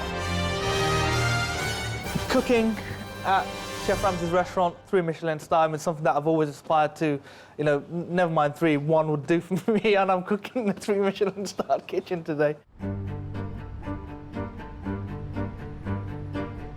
I've worked for over 10 years to build Royal Hospital Road's reputation, and tonight, I'm putting it on the line. I've invited some highly distinguished guests, including Angela Hartnett, one of the only female chefs in Britain ever to be awarded a Michelin star.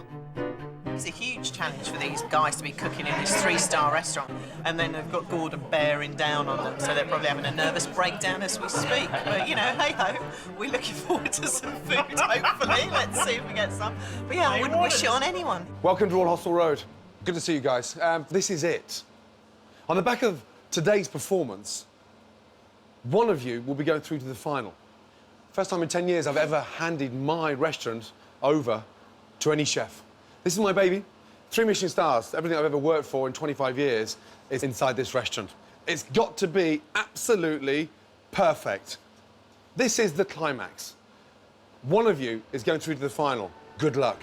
Off we go. Thank you, sir. The teams are working in one of the most well-equipped kitchens in Britain, with the finest ingredients money can buy. I've challenged both chefs to create one dish using the best quality English lamb which I provided. It's incredibly flavoursome, but a challenging meat to cook perfectly. I'd order 2 covers away, table 6. Ernesto? Yeah, chef. Yeah, 2 lamb kebabs. Yeah, chef. Thank you. Cynthia, you can respond as well, please. Yes, chef. 4 covers away, table 1. 4 loin of lamb. Hello? Yes, sir. Thank you. Oh, my God. Come on, guys. For his dish tonight, Akhtar has raised the bar yet again. He's serving a roast smoked loin of lamb on cauliflower and potato with a caramelised onion and saffron gravy. It's incredibly ambitious, with 44 ingredients. The most complicated dish currently on my menu here has only 19. Akhtar has marinated the loin of lamb overnight in traditional Indian spices. He smokes the meat with charcoal before searing it, then bakes it for 6 to 8 minutes. Akhtar blanches the cauliflower and potato base and fries it with herbs and spices, and then serves his dish with an onion and saffron gravy. If Akhtar doesn't blend the spices with perfect precision, he'll ruin the entire dish. To pull this off requires a level of skill near genius. Ultimately, every competition has winners and losers. It's just that up till now, I've never tasted what it feels like to be the loser. Done. Come on. We've always said, you know, there's only one place for us, and that is winning it. We didn't say, we're happy. Can you hold this for me, please? Be careful, use a ladle because you're going to burn my hands. So the idea behind the dish was what? We've got Rajasthani-style marinade, which is smoked with then cloves, and then we've got a Mughal-style gravy. They introduced the use of cashew nut and caramelized onion. And that's served with potatoes and cauliflower, which is cooked in a North Indian Punjabi style with the fresh fenugreek. Fenugreek and saffron for the potatoes and cauliflower? No, the saffron's actually in the gravy. In the gravy? Yeah, that's right. The dish is a little bit too complicated. It's adventurous, again. I just hope this time it doesn't come back to bite them on the arse.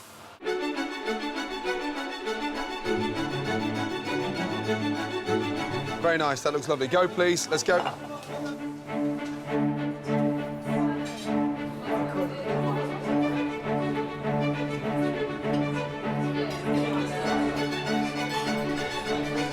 Picante.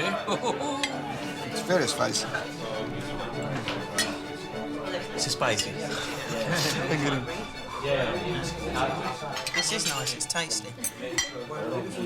Yeah, I mean, actors cooking is through Michelin star standard anyway, so it's only fitting that they're in this kitchen to cook this wonderful meal. In stark contrast to Akhtar's dish, Ernesto has chosen to work with just a handful of flavours. I am living a dream. I'm so happy today. If we win, that should be something incredible for my life. It's a simple dish, lamb kebab, with a potato salad and mint chutney.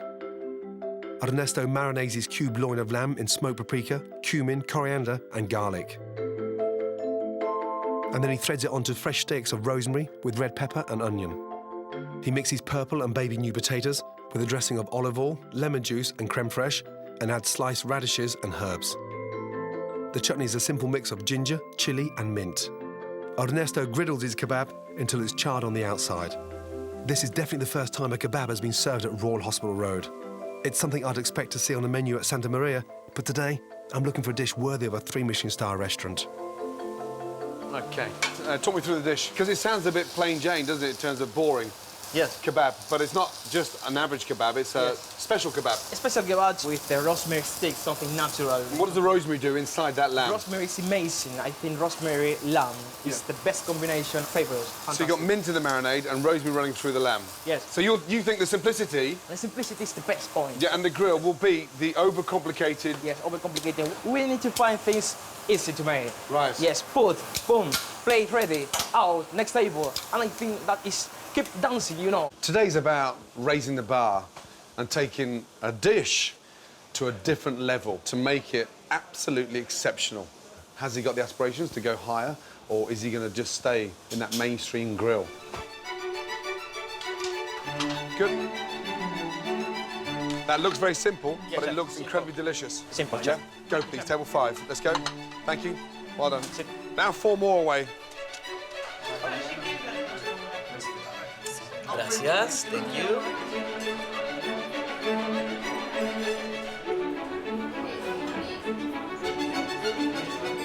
Quite strong on the garlic side, That's lovely, that. The sauce is delicious. If you ask a football player where he would like to play, they will say Wembley. If you ask someone to cook, they will say Gordon Ramsay kitchen. This is the cathedral of cooking, so I think they are very nervous, but I think they will do it okay. What you get from Santa Maria is passion through and through.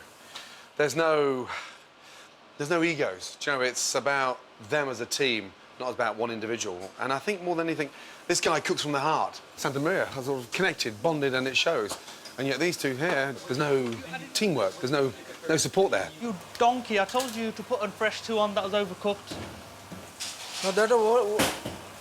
Are you two OK? We're fine, Chef, we're fine. Because it's not looking like the most dynamic team together. We're singing off the same hymn sheet.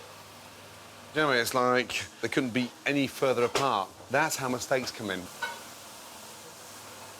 Is that a bit hot for you, Chef? What do you mean, is that a bit hot for me? I just tasted it. I thought it was delicious, but you've got this fucking thing that I've... You know, I think you're quite a talented guy. Unfortunately, your cockiness rides over your talent. You just turned around and looked at me and said, is that a bit too hot for you? Not in that way, no, that's... Oh, OK, well, what way am I supposed to take it? You're not here to blow smoke up my arse. And secondly, more importantly, I thought the dish was delicious. Thank you. But before you ram it down my throat, It's just nice to back off a little bit and show a little bit of humility. I just thought... No, fine. I'm allowed to have... I'm not stopping you from allowing your thoughts, but there's a difference between thinking and ramming down someone's throat. I just thought, Chef, that you found it quite uncomfortable. What I was trying to say at that point was it too hot? Absolutely fine. It will, once the cream goes into that it... That I get. I want to taste the base before you finished it, so I can see it through different stages. Seeing how clever it is to get from that to the final dish. Chef. That's all.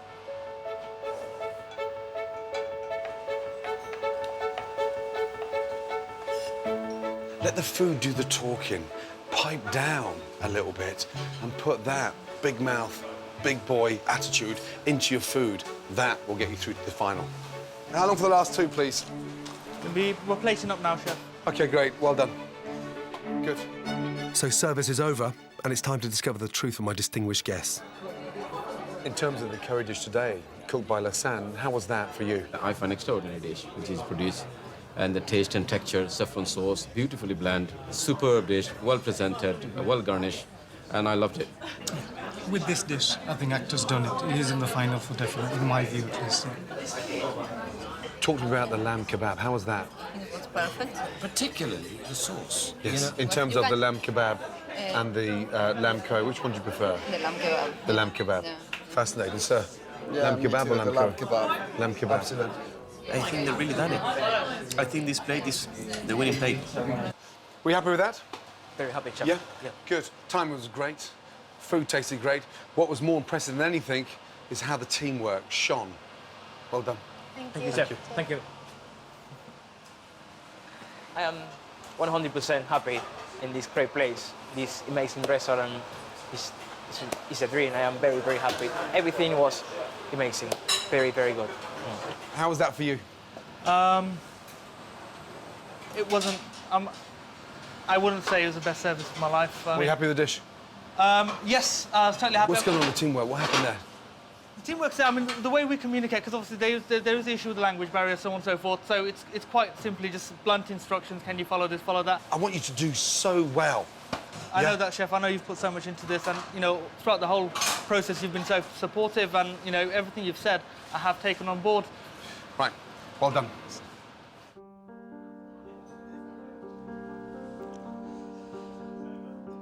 Some people may look at me and think I'm cocky, I'm arrogant, I'm unapproachable. I mean, chefs obviously got that impression of me, but I'm not like that at all. It's just throughout the years, we've always been knocked for our approach by people within our industry for, you know, pushing the barrier, not being, just, you know, go with the flow of what's available, what's out there, and taking the easier approach. And I guess it's a defense mechanism that we've built up. I'm not here to offend anyone. I didn't want to offend Chef, but this does mean a lot to me. The fact that I was able to cook in the kitchen today, have my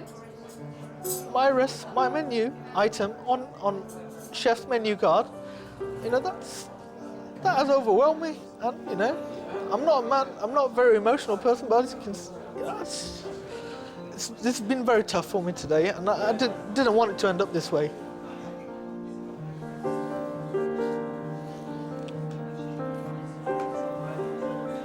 Only one restaurant can go through to my grand final, and tonight, who stays and who goes is my decision. Right now, I'm facing an impossible task. Honestly, who's got the edge?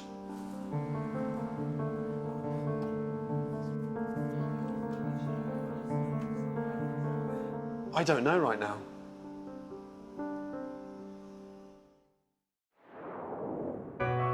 Welcome back to Royal Hospital Road. I'm about to choose one restaurant to go through to the grand final of my competition. Will it be Santa Maria Del Sur or Lassan? In very different ways, they are both exceptional restaurants. Before I make my choice, I'm going to taste the dishes cooked here tonight by Ernesto and Akhtar. Right, Santa Maria. Lamb kebab. Doesn't sound the most glamorous, but it looks fantastic. A nice potato salad, purple potatoes, and waxy new potatoes. So with a mint chutney. Wow. The mint chutney is made with rice wine vinegar, jalapeno pepper, really nice and vibrant, and sort of wakes up that lamb. I was a little bit worried when I first saw the dish in terms of the simplicity factor, but delicious in terms of taste. Lovely warm potato salad, stunning kebab, and the most amazing mint chutney. Yeah, brilliant. That was it. Close your eyes and wow, this is heaven. Absolutely delicious. Lassan, presentation, quite fiddly. Yet you'd expect that from Akhtar.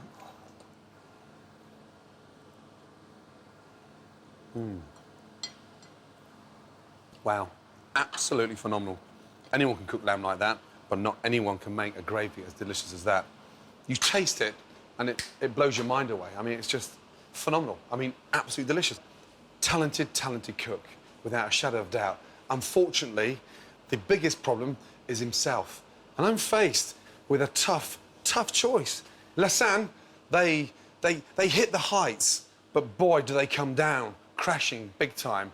But the food up there is extraordinary when it gets there. Santa Maria, consistently good every day, haven't put a foot out of place yet.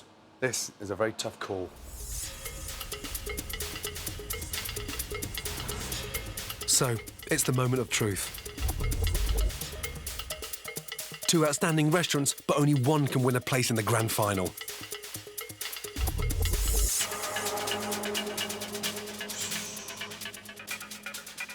OK. First of all, to all of you, yeah, seriously well done. I really mean that. Really well done. Absolutely phenomenal, OK? Santa Maria, I love the passion. Absolutely love it. And it's a breath of fresh air to see not just the chefs, but the service at such an exciting level. Everything you touch is about passion, and it shows across the board. Those 20 main courses were phenomenal. The mint sauce was exceptional. The texture of the lamb, yeah, absolutely delicious. You weren't even working on charcoal, and you still managed to put that flavour in it. Really well done. Weaknesses? Got slightly nervous when I saw just 3 things on the plate. Could you put something else on there in terms of a grilled vegetable or a salad? Could you push the boundary out even further? I gave you the perfect opportunity today to really show off. I thought the dish was outstanding. Thank you, Chef. You delivered. Could you have done any more? Who knows? Lassan, the first minute I walked into that restaurant, I was excited and blown away by the level of ambition. You're pushing the boundaries out like no other restaurant within your category. Unique flavour. I mean, very unique flavour. And you don't really expect to find that little bit of magic there. It's like, wow, give me more of that. Lows, when you get excited about reaching the top, it can't be done individually. It has to be done with a team. That's not one in the kitchen, one in the dining room. That is everybody. You have to take everybody to where you want to go. Now, there's only one restaurant that's going through to the final.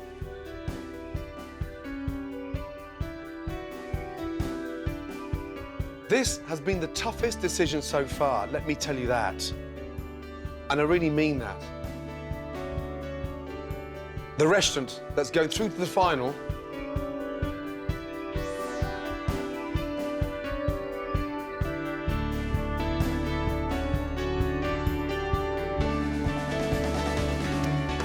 is Lassan.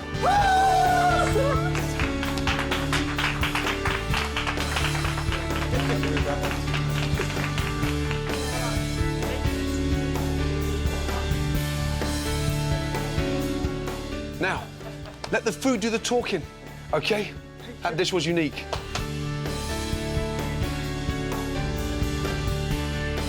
Really well done. Thank you. OK? And I can't wait to see how you perform in the final. I won't disappoint, Chef. You and your team, yeah? Yes, Chef. Well done. Thank really you. well done. Thank you. Congratulations. And you, come here, you. Well done. Absolutely brilliant. Thank you. Thank you. That was a difficult decision for me, and you are one talented chef Never forget that. It is a bit of a shock, still is a bit of a shock, and I'm still sinking in. So, on to the final and beyond, yeah. Just looking forward to getting back and celebrating with the team. I've never seen him this emotional. Both restaurants produced food worthy of Royal Hospital Road tonight. I'm very proud of them, but ultimately, I saw real flashes of genius in the dishes Akhtar created. Lassan has potential to be one of the great Indian restaurants, and Akhtar thoroughly deserves his place in the final. I think everyone will tell you I've been quite horrible to be around, because this means a hell of a lot. And a dream come true doesn't sum up what this means to me.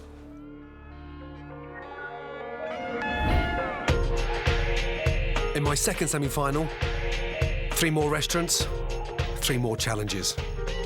Where is the prawn? Where? Who will compete against Lassan in the grand final? It's got to be absolutely perfect. One of you is going through to the final.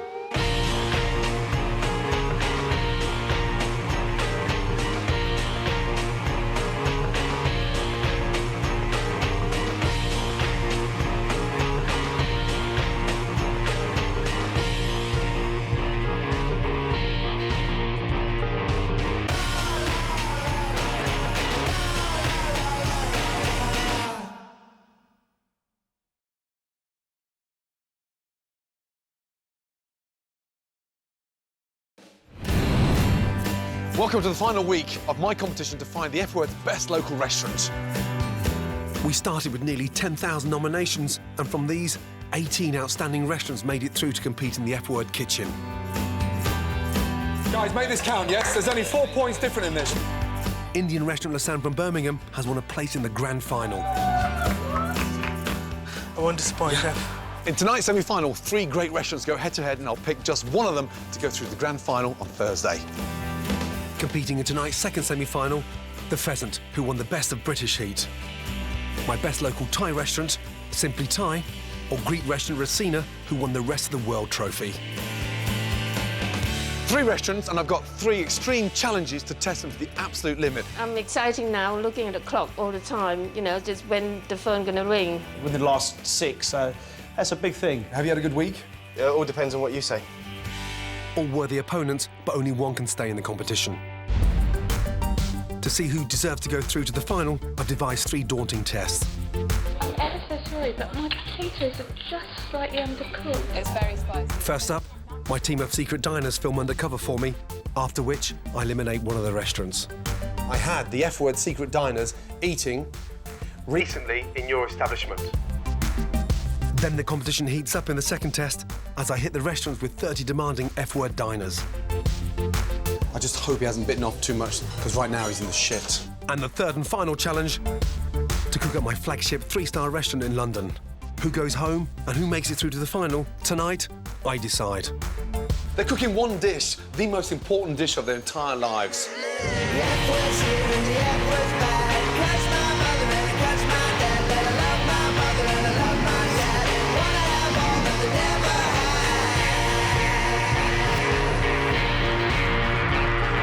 Tonight, I'm taking the F-Word on the road because it's the last week of my competition to find the F-Word's best local restaurant. On tonight's second semi-final, the Pheasant, Cena and Simply Thai. At the Pheasant in rural Cambridgeshire, I love their passion for their local produce. And I was massively impressed by the sheer hard work and dedication of husband and wife team, Jay and Tapita. Check on 2 covers, 2 rabbit. And at Cena in London, I was charmed by another family.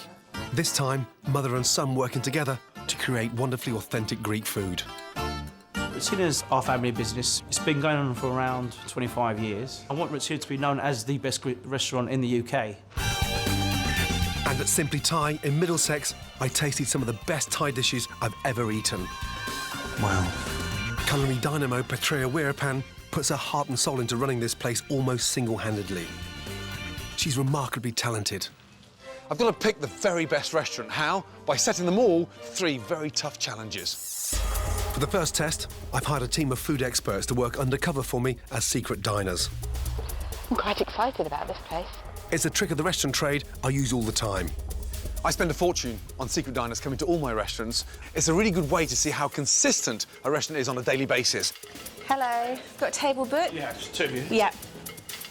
I'm sending my secret diners to all 3 restaurants who have no idea they're being filmed. Hi, I've got a reservation in the name of Beth. I have to find out how the restaurants perform when they're not in the spotlight and their guard is down. This should be interesting. Whichever restaurant fails to impress me on this test will be eliminated. First up, the Pheasant. It's a great British restaurant where huntsmen leave their wellies at the front door and they're killed around the back. Customers turn up and throw a brace of pigeon down or some mallard. We trade off, we might cook them a duck supper, and that's payment for it, really. I hope my secret diner is in for a treat, because I thought the service here was first rate. Could I possibly have the homemade black pudding, please? I've asked Trish Davies to go undercover today because she's an experienced food specialist. Big leaf. Don't like waiters when they lean on the table. What wine will you recommend for me to have with my first course, please? First course? Yeah, that's the black pudding. 1 second. In comes the owner to the rescue, rapidly. Glass or bottle? The Hellfire Bay Shiraz Grenache? Yes, please. I'd love some. Yeah, good. Here we go. I've asked Trish to complain about the food, even if it's perfectly cooked. I'm ever so sorry, but my potatoes are just slightly undercooked. Oh. Would you prefer mash? No. Oh, that's really kind of you. No, I'll just go with what? Go with a bit more. Would you prefer mash? Again, coming up with solutions all the time. No negativity. The secret is a great solution. No hassle. No hassle at all. Slow start, and then it was brought back to life with taffeta. Good. OK, how did Cena? Next up, Red Cena in North London. Smells good anyway. Someone's been busy cooking. That's what we're all about. Fantastic. It's run by mother and son Minos and Zita. I'll go with the mixed kebab. That sounds great. They don't have a clue that my secret diner, Sam Head, has booked a table. I've asked Sam to chat to the staff to see how they engage with everyday customers. Oh, perfect. Thank you very much. So, sorry. Oh. He's not very attentive. I keep trying to catch his eye. I can't get him. He's doing his best to ignore me. Oh, dear.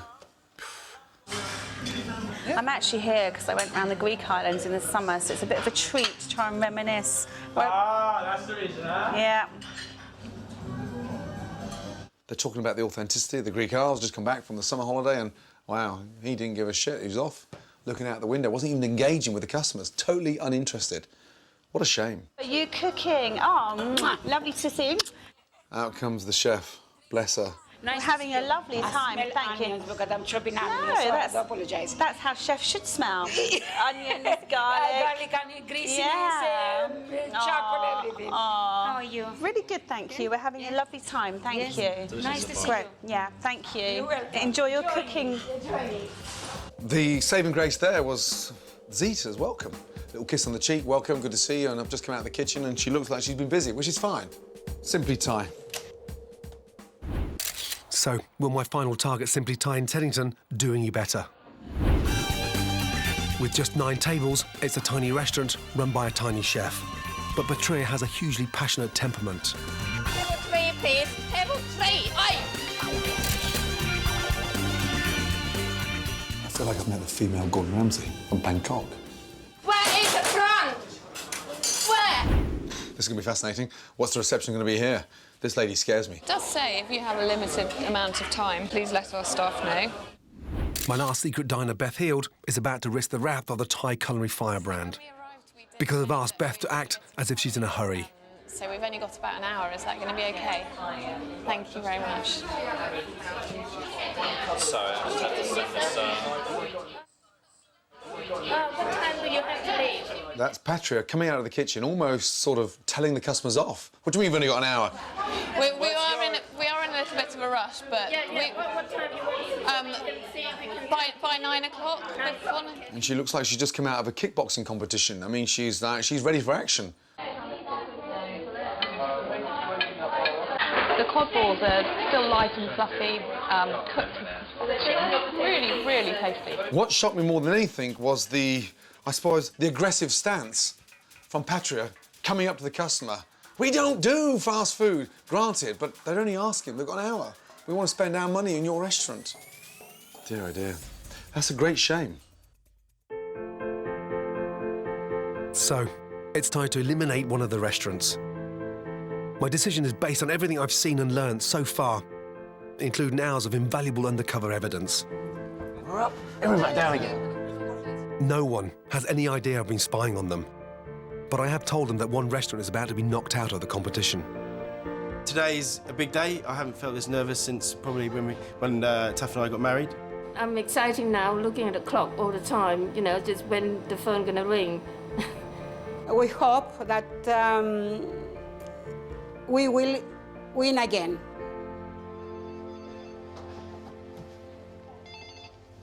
Good afternoon, the Pheasant. Hi, Jay, it's Gordon Ramsay. How are you? Hello, Gordon. Very well, thank you. Good, good, good. Have you had a good week? It all depends on what you say. Yeah. The secret of any good restaurant is in the consistency. Yep. Now, unknown to you and Taffeta, we've had the F-word secret diners eating at the Pheasant. OK. Well, as you know, being shortlisted is a great achievement. Yeah. And, you know, I think you guys did phenomenally well. Right. There's only 2 going through to the semi-final. Yep. And the Pheasant... Yep. ...is one of them. Congratulations, Jay.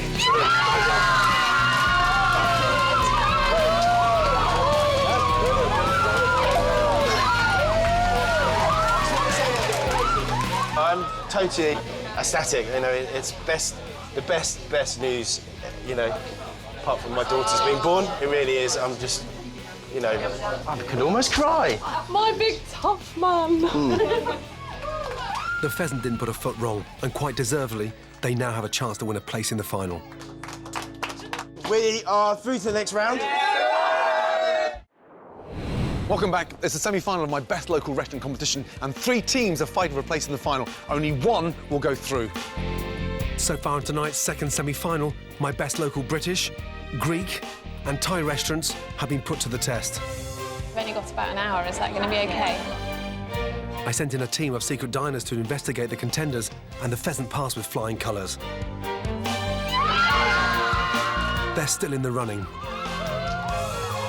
But now I have to eliminate one of the 2 remaining restaurants. Who'll be going out of the competition? Simply Thai or Red Cena? I feel quite confident. I think I'm going to win this one as well. I'm excited now, looking at the clock all the time, you know, just when the phone gonna ring.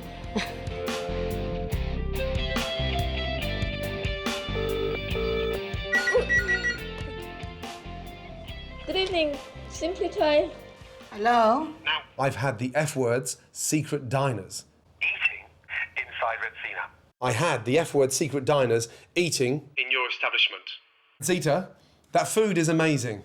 The important part, in order to get a 100% record, is to make sure that you've got the service to match it. The name of the game is consistency. So, Red Cena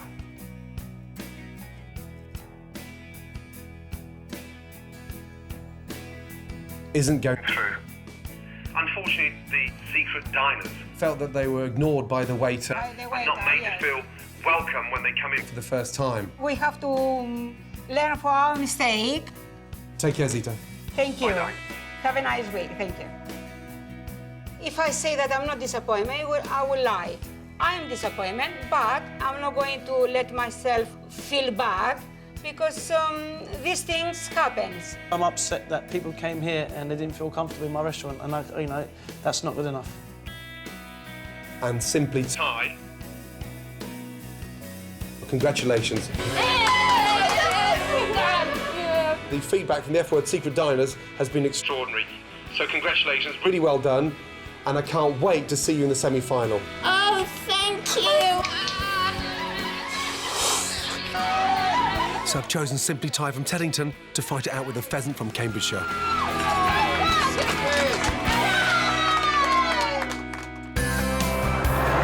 To be worthy of a place in the grand final, they have to survive 2 more challenges.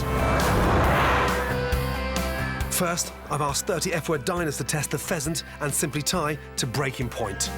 And I'm going to judge both restaurants' performance more critically than ever before.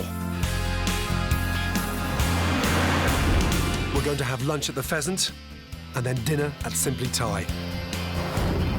Your feedback is absolutely pivotal to helping me make my decision on which 2 restaurants go through to the actual final. So basically today, you're actually my eyes and ears across that dining room. So be upfront, honest, vocal, and really give me your opinions in terms of what you think, not just on the food, from the minute you enter that dining room. With the pheasant under intense pressure, I'm going to watch like a hawk, front of house and behind the scenes in the kitchen. I know this is every restaurant's worst nightmare, 30 diners all arriving at once. So in terms of the menu, we've stuck to what we'd do at the Pheasant. I'm feeling excited, confident. Yeah, we're good to go. I'm going to test the team to the limit, and if Janie's staff support each other today, it should run like clockwork.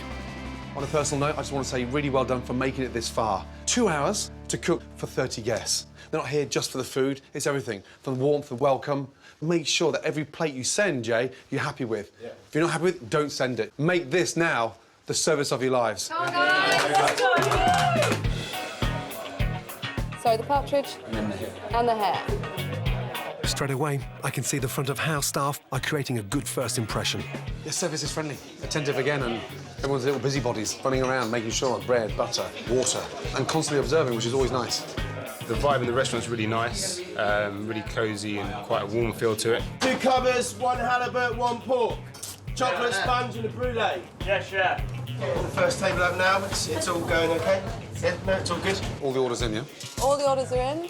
Everyone is done. We've only been here 20 minutes and my diners are enjoying their starters. That smells amazing. Yeah, lovely. Big hit. Big hit. Yeah. It smells delicious. It's really good. How was the beef? Excellent beef. Beautiful flavours. The flavours just work really, really well together. I'm very happy with my dish. Yeah, Jay's a very controlling chef, very hands-on. He's at the sort of central point on the hot plate and everything comes up to him, so he misses nothing. Everything's scrutinised, overseen, tasted as well, which is a good sign. So far, so good. But I'm worried about Jay's main course. He's cooking hare 3 ways, with hare Wellington, lasagna and braised leg all on the same plate. You eat it. It's fucking hard. It's fucking bullshit. It's a dish which requires very precise timing, and I think Jay's misguided to try and offer this to 30 diners all at once. These Wellingtons are shit. They've just sat like that, and the juices have made the pastry go all soggy, so they're just rubbish. Hare's difficult enough to cook. Cooking it 3 ways, that's ambitious. Jay's got somewhat backed up in the kitchen. Cooking it 3 ways, that's like putting a noose around your neck, so I just hope he hasn't bitten off too much that he can actually do and the brigade can execute, because right now he's in the shit. Fucking one day, that fucking matters, and we can't do it fucking properly. Fucking rubbish. Jay has to start the hare from scratch, which leaves some of my diners waiting for their lunch. This one's 100% better. Yeah, the pastry's still soft. Sorry, still crunchy. Okay, hare sauce. Is that ready to go? Yeah. But when it does reach the table, the hare 3 ways is a resounding success. It's just really, really succulent, really, really soft. Didn't even have to cut it with a knife. Very autumnal flavours, nice, hearty, tasty food. Very nice. But just as I think Jay's back on track, there's a problem with the pudding. Do you want me to take it away? No, not particularly a fan of orange, no. I'm going to go and find out what on earth they're up to. Just asked if actually the pudding, which is written as hot chocolate sponge, is, I think it's hot chocolate sponge with orange. And unfortunately, I don't think the maitre d' really knew that either. Jay didn't mention on the menu that the pudding is orange flavoured, and it's left to Taffeta to deal with his mistake. Do you know that there's orange in the pudding? Yeah. So, were you going to tell me at any point? We did say it at the briefing. They're complaining. It doesn't say chocolate orange. Okay? Feeling pissed off? Service, we didn't work together, like I said, it was shit, the Wellingtons were crap, the broccoli wasn't cooked properly, you know, it just wasn't, you know, it's not good enough. Despite a couple of issues, most of my 30 diners really enjoyed their lunch. You got coffees ordered in your room, every table sorted. And the food was very good indeed. But Jay's timing today was in danger of compromising the entire service. Tough challenge, that. Yep, 30 guests all arriving at the same time. I thought you coped brilliantly well. Walking in and seeing food like that, the salmon, I mean, it looked amazing, tasted fantastic, so job well done. If I've got one concern, cooking hare, Jay, is a very difficult thing. Trying to cook it 3 different ways, yeah, is, you know, on the verge of, you know, over-ambitious. This, Jay, Taffeta, was a tough challenge today, but well done, really well done, and I mean that. Thank you. I look forward to seeing you in the next challenge. Bye, guys. Thank you. Yeah, thank you. Overall, my diners leave feeling satisfied with their meal, but Jay knows the performance in the kitchen was far from flawless. Disappointed, pissed off, angry. I think Jay is being incredibly hard on himself, I have to say. I don't think that it was as bad as he thinks it is. He is just being absolutely meticulous on every single, which of course you should be. But the food came out looking fantastic. I was very pleased to serve it. Next stop, dinner at a restaurant that couldn't be more different, Simply Thai in Teddington. 57-year-old head chef Patria runs this place almost single-handedly. Everything. Chef, accounting, bookkeeping, managing director, cleaner, everything. When I first ate here, the food was stunning, so I hope Patria will serve exquisite cuisine tonight. Hello. How are you? Good evening, sir. Nice to see you. You well? Nice to see you. Well, good to see you. Nice to see you. Ladies, welcome. First of all, congratulations. Thank you. Really well done. Now, you know there's only 2 restaurants that are going through to the final. So tonight, yes, has to be your best ever service. 2 hours? Yes, 2 hours. Starting from now. Off you go. Right. Off you go out to the front. Now, the menu. You got all your best dishes on there, yes? Yes, yeah. OK. I got You got the sea bass? Yes, I got the sea bass. OK, good. Then I got the chicken penang, I got all the chicken, I got all the sauce. Right. And I got the prawns, I got asparagus. OK. But Patria will be under pressure, and I'm worried this could be a test too far for her tiny restaurant, which is now full to capacity. So you're on your own? I was on my own, but I got in the... Where's my girl? Who's in the kitchen with you? Bonnie, has she explained in the dishes to you? Yes. What are the starters? The starter here. No, not you. Bonnie, what are the starters? How to call, Oh, dear. Patria, you're doing this on purpose, aren't you, to give me an ulcer? Really nervous for Patria. I mean, she's got no help in there. She's on her own. 2 courses each, 30 diners. That's 60 dishes in 2 hours. Cooking on your own. How's she going to cope with this one? I don't know. The waitresses don't know how to handle my 30 diners. And immediately, everything's chaotic. You take the order food. No 2 person take the drink. So it's been 10 minutes now, not one order in the kitchen. I'm Well, getting very exactly. nervous. What's going on outside? We've been here for a quarter of an hour, and the kitchen's only just kicked into action. 1 quail, 1 spring rolls now, please. Laura, wash your hands. Come here. As the orders come in all at once, Laura, the kitchen porter, is commandeered as sous chef. 1 spring rolls, 1 smoked trout. Spring rolls, ใส่เข้าไปอีก ใส่เข้าไปในนี้ Patria's spring rolls are by far the most popular choice of starter. Enjoy your starter. 1 more spring roll now, please. I got another 3 spring rolls left. After this one, only 3 spring rolls left.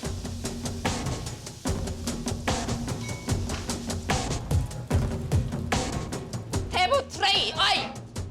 Table 3. Half an hour gone, and you've served 4 tables. Hold on a minute. Look, come here. Somebody didn't listen to me. I haven't got any more. I don't have enough spring rolls. I told you I don't have spring rolls for table 2 and table 4. Just go and apologize to them. Ask them to do something else now. Now they're selling food they haven't got. She's run out of spring rolls. They told them that 15 minutes ago, but no one's listening to her. And the food's coming out, and it looks immaculate. Customers are happy with the food, but it's about to go tits up. We waited quite a long time for our starters to come out, and when it came, it was amazing. Really, really good food, so we can't really fault the food at all. It's just I think it's the actual volume of people arriving at once, maybe putting a bit too much pressure on the kitchen. Table 7. I apologize, madam. Sorry, we are late. Don't ask. No. Put it here. Leave it there. In the chaos, dishes have been sent out before they're even finished. Where is the prawn? Where? Yangไม่เสร็จ. Fuck it. The prawn is not finished yet. Excuse me. Yeah, it's not ready yet. Lola, don't do it again. Okay? I feel much safer on the fucking bus than I do in there. So sad. We're halfway through. There's an hour to go, and she's only got 2 main courses out, so she has to keep it together. She can't talk. She's getting frustrated, and she's getting flustered. And it's such a shame because when the food arrives, the diners love it. So far, the service is nothing short of disastrous, but at least Patria's food is amazing. It looks fantastic. Simply Thai. This has gone fancy Thai. No, it's simple. Table 1. That's more complex than my food.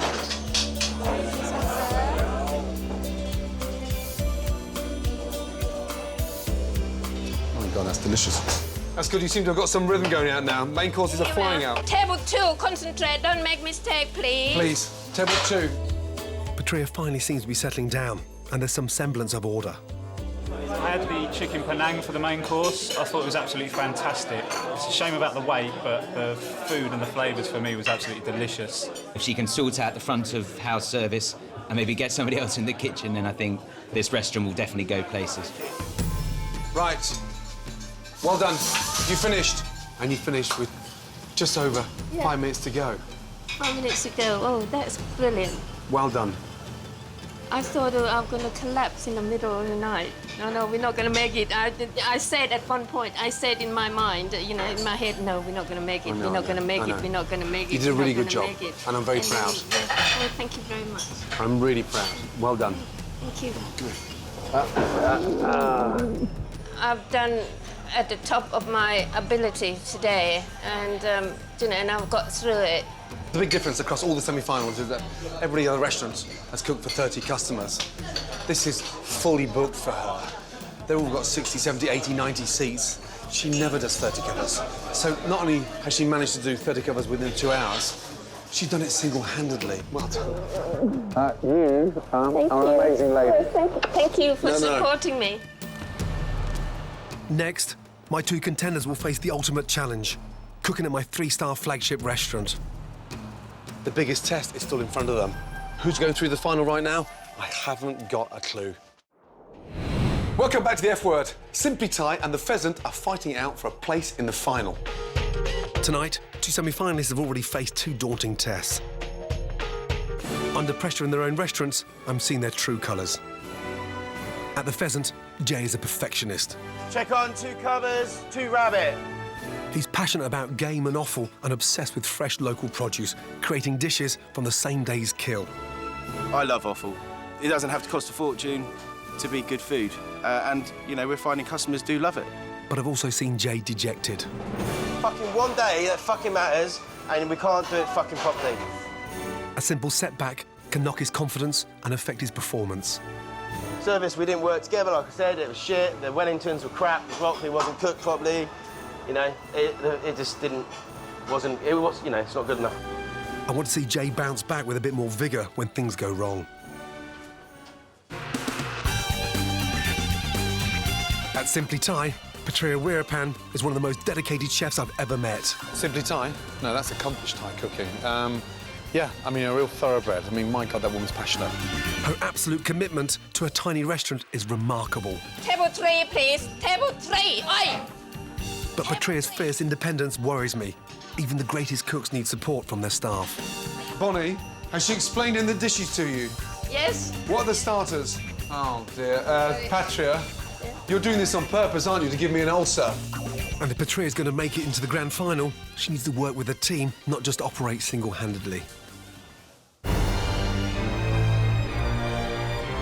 Now, both restaurants face the ultimate challenge. Here, at my own flagship restaurant, Royal Hospital Road in London. Jay and Patria must create and serve exquisite cuisine worthy of a place on the menu at my 3 Michelin star restaurant. They're cooking one dish, the most important dish of their entire lives. And with that one dish, they've got one final chance to prove themselves. I'm sure I'm not going to ever have 3 stars, so given the opportunity here to cook, it's going to be brilliant. No, really looking forward to it. Just want to get started. To know that Gordon allowed me to cook in his kitchen, I feel very honoured and very nervous at the moment, getting very excited as well.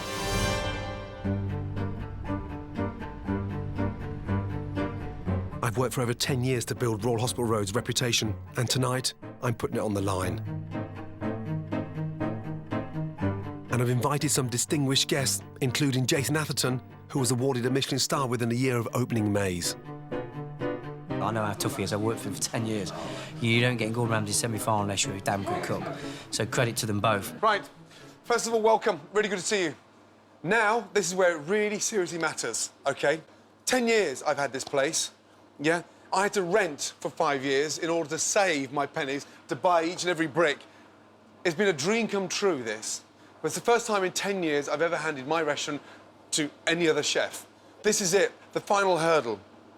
Make this the best dish of your cooking career. One of you is going through to the final. Really good luck, yeah? Off you go.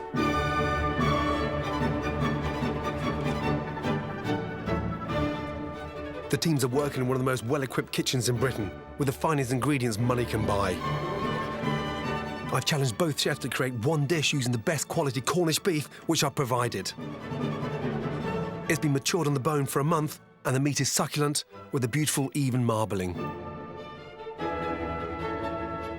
OK, Jay, first ticket in, 4 covers away, table 1. 4 fillet of beef, the pheasant. Yeah. Excellent, thank you. Nice, loud call, thank you. Second table in, Patria. Yes, chef. 4 covers away, table 4. 4 beef Penang. Yes, chef. So 8. For his dish tonight, Jay has pushed the boundaries yet again. He's serving beef fillet with veal sweetbreads and bone marrow bonbons. Leave it whole. Yeah, like that. A little bit less spinach. It's an incredibly daring choice because it's a very rich combination of flavours and offal isn't to everyone's taste. Jay rolls these fillets of beef into cylinders and bastes them with butter until they're pink in the middle. Jay coats the bone marrow bonbons in flour, egg and breadcrumbs and deep fries them. He sautés the veal sweetbreads in butter for 5 minutes. And then Jay serves the dish with parsnip puree, fondant potatoes and a rich red wine Bordelais sauce. 3 complex elements on a plate can get you into 3 times the trouble. If Jay loses his concentration or confidence for even a minute, he'll ruin the meal. Only one of us are going through to the final today. You know, we want that to be the pheasant. I want it, Liam wants it to be. You know, we're going to do the best we can. You know, we want to win. You're using the fillet? A little bit of the fillet, yeah. Yep. Sweetbreads. So you just lightly blanch the sweetbreads? We've, yeah, blanched these. Taking off the membrane? Taking off the membrane now, because it's horrible when you've you pan fry it.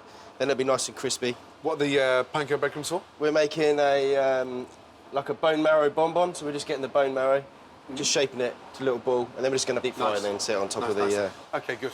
Excellent. The pheasant dish is quite complex. Very, very rich. Beef, fillet, veal sweetbreads, yeah, bonbons made out of bone marrow. Yeah, this could go completely tits up if he's not careful.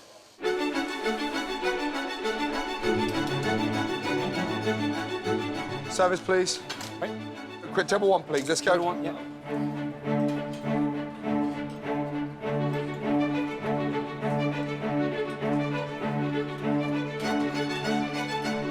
I am so chuffed that we have got to the semi-finals. I feel like, you know, it's anyone's game from here. So we could win. I love the presentation, love the pomme fondant. The cleverness in doing the bone marrow bonbon, I thought that was inspired. I also thought that it wasn't a dish you ever got bored of. You know, sometimes you eat something and you get a third of the way through and you think, oh, where am I going to go now? This one was a whole sort of map of excitement. In stark contrast to Jay's earthy flavours, Patria has chosen a dish with a complex combination of sweet, spicy, salty and sour tastes. I would love to win because we're quite close now. I would love to be in the final. It would mean a lot to me. This is a traditional Thai Penang beef curry with authentic Thai son-in-law eggs, cucumber and pomelo fruit salad with lime and coriander dressing. Patria seals the thinly sliced sirloin steak in oil. She drains it and adds it to warm coconut milk. She makes the traditional Penang curry paste in advance to allow the herbs and spices to infuse. She fries it in sunflower oil until fragrant and then adds coconut milk and the beef. Patria serves the curry with a quail egg salad and coconut rice. There are so many flavours here. The spicy curry paste and the sweet coconut, the sour lime and the salty fish sauce. Patria needs to balance them out with immaculate precision or the dish just won't work. Now, just tell me about the dish very, very quickly. I'm going to do the beef Penang. And you're using the sirloin of beef? Yeah. Put some fat in there as well, yeah? Yeah, a little bit. It's got a little bit of texture. And that's a curry paste that I Curry made. paste? Yeah. Do you think this dish is good enough to beat the pheasants? Yes, of course. It's curry dish. It's much more stronger flavors and a much more interesting dish. Right. Have you heard of the pheasant? Pheasant, yes or no? I love pheasant. No, not pheasant the bird. Pheasant the restaurant. Pardon? Pheasant the restaurant. I'm bending down, you're bending down low. It's hard, but come down, we'll come down, bend down. We'll be down on the bench. If I bend down, it's a torture, not for you to bend down even more. Stand up. Jesus. Huh? But you're confident with the recipe? Yes, I am, sir. OK, good.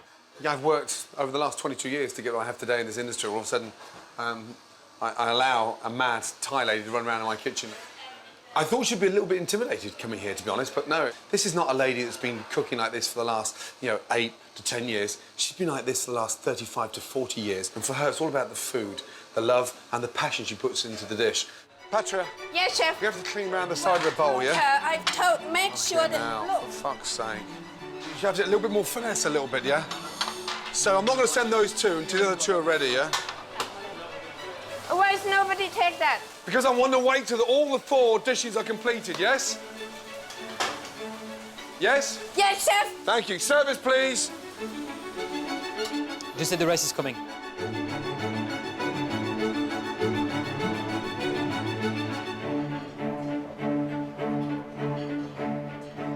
This is very, very hot. It's delicious, but very hot. The combination of the beef, Penang, and the rice is quite nice, but just slightly strong, slightly sweet for my taste. But overall, I think it's very good.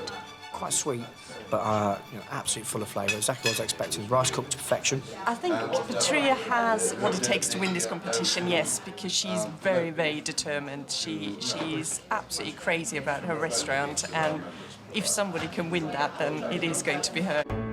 If Patria is going to be my winner tonight, I want her to start communicating with me and her sous chef, Nong. Nong, 4 salad. Not 10, 12, 14, just 4, yes? No. Patria's dish comes with a salad, which needs to be served alongside the curry. It's only 4 salad, not 8. Yes. So don't... No, I've told her to do just the egg, chef. Because we got 4 already, because it takes time. No, I only need 4 salad, not 8. Yes, okay. It's only 4 portions away, yeah? Not 4. Only 4. Yeah, only 4. 2, 4, 6, 8, 10, 12. It's only 4.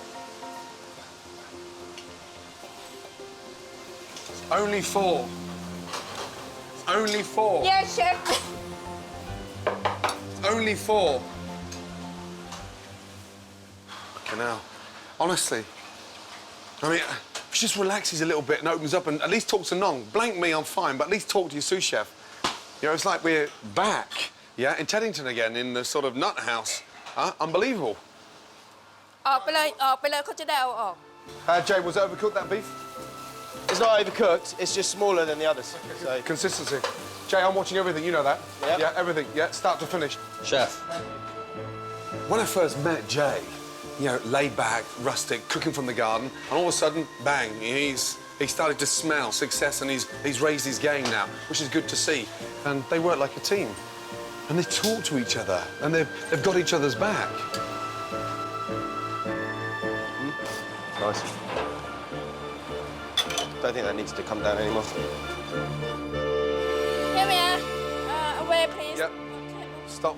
Yeah, I've got the table, but look, we've got such important customers there, and we're sending shit all cake down the side of the fucking bowl. No, Dan, him and Daisy. Sorry, but if you take a little bit more time putting it into the bowl and not so messy, yeah, we don't have to spend so long cleaning it, yeah? Because I haven't got the right spoon, chef. Because you haven't got the right spoon. Everything's always a problem. What kind of spoon do you need? Smaller. Tristan, give me a smaller spoon, please, yeah? I've got a smaller For ladle, Mrs. Thatcher. because the ladle for is fuck's sake. bigger than the bowl. So that was a straight to the mess.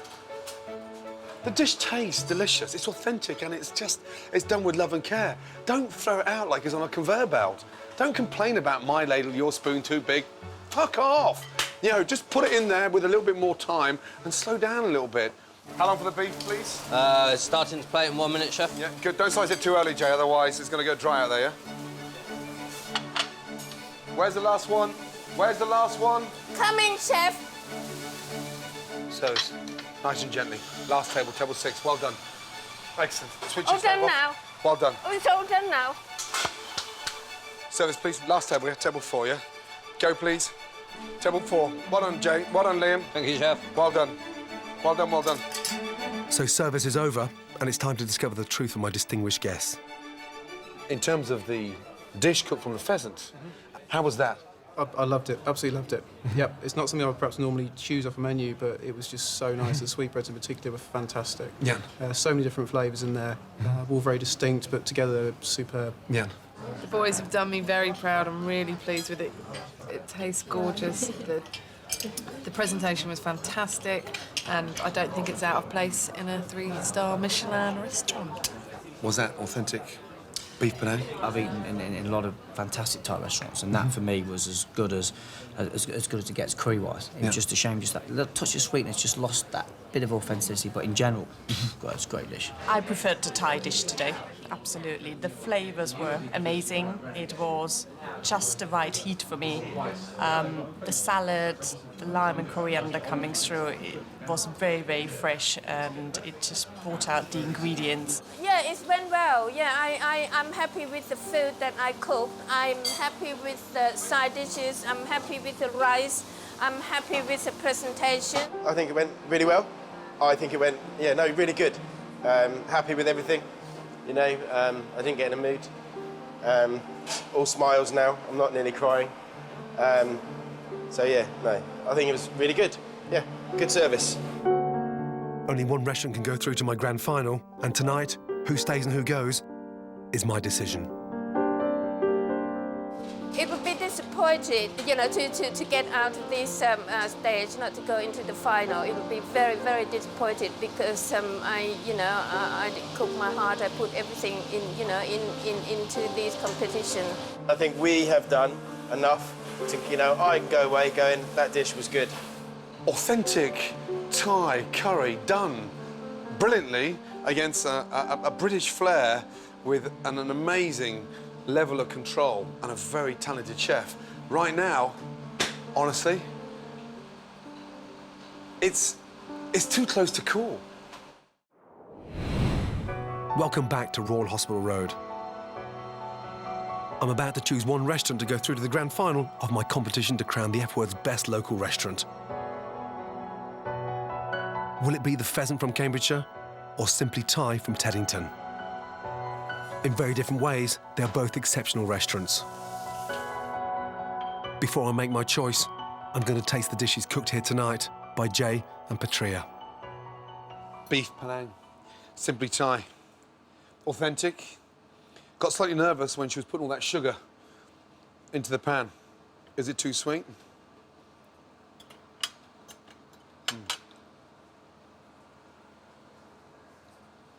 My God, it is absolutely phenomenal.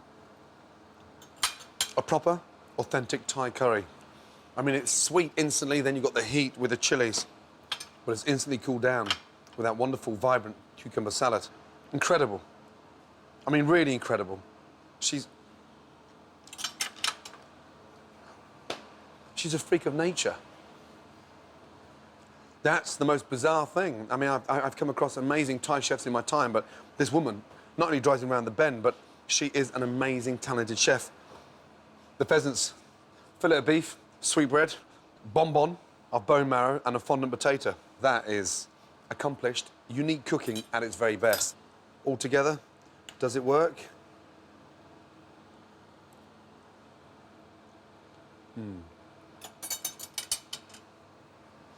My God, that's amazing. Parsnip puree, wonderful. Beef, delicious. Spinach, bone marrow. That's a little bit gimmicky. I didn't think Jay would be into gimmicks. However, it does work.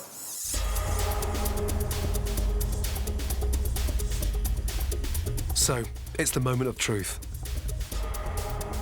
Two outstanding restaurants, but only one can win a place in the grand final.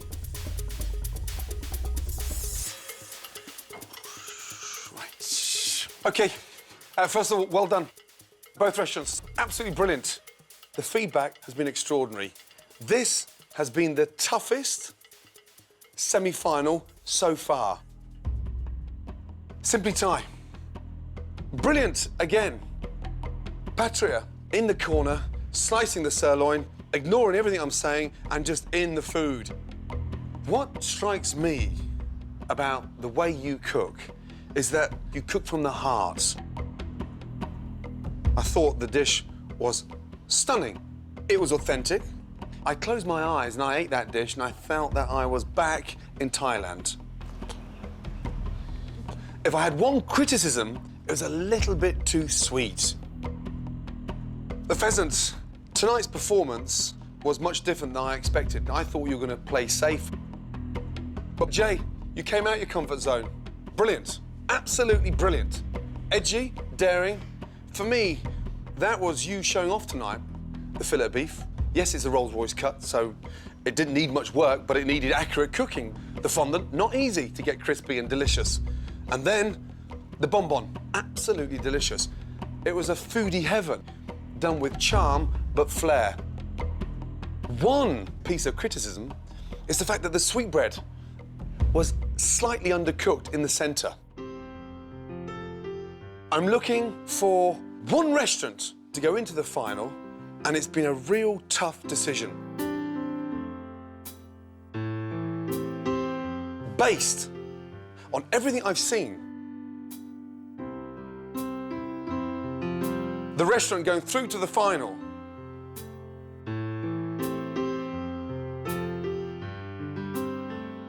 is the Pheasant. Congratulations. Absolutely brilliant. I am so proud of both of you. I feel absolutely...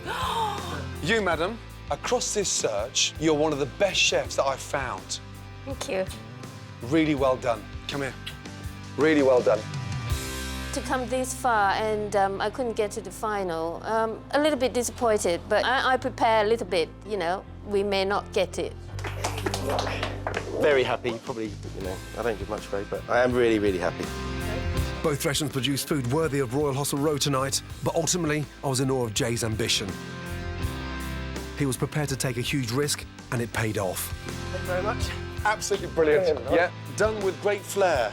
Today, the Pheasant reached new culinary heights. If anyone ever tells me again that this is a little pub in the middle of nowhere that's cooking plain, simple food, no, tonight you proved everybody wrong. Really well done. And you deserve to be in the final. Now make it yours. Well done.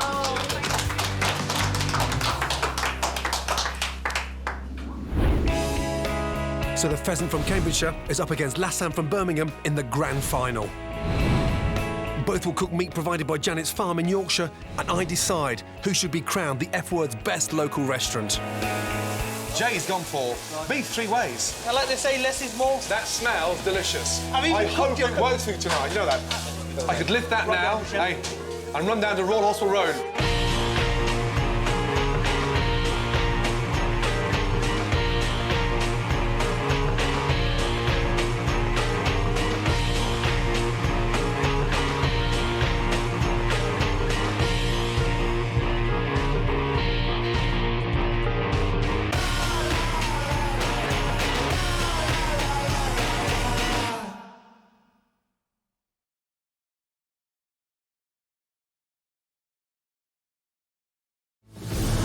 It's the final in our search for the F-word's best local restaurant.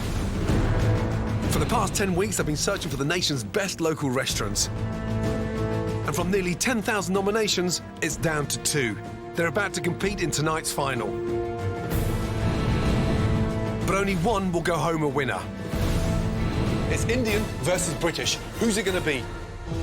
Lassan from Birmingham is my best local Indian. There's only one place for us, and that is winning it. And they're up against my best local British restaurant, the Pheasant from Cambridgeshire. I want to be first. I want the trophy. There's no second place. 2 extraordinary restaurants serving delicious, exciting food. I've put them through the toughest of challenges. Are you two OK? We're fine, Chef. We're fine. Because it's not looking like the most dynamic team together. Eat it. It's fucking hard. It's fucking bullshit. And tonight, I'll decide the winner.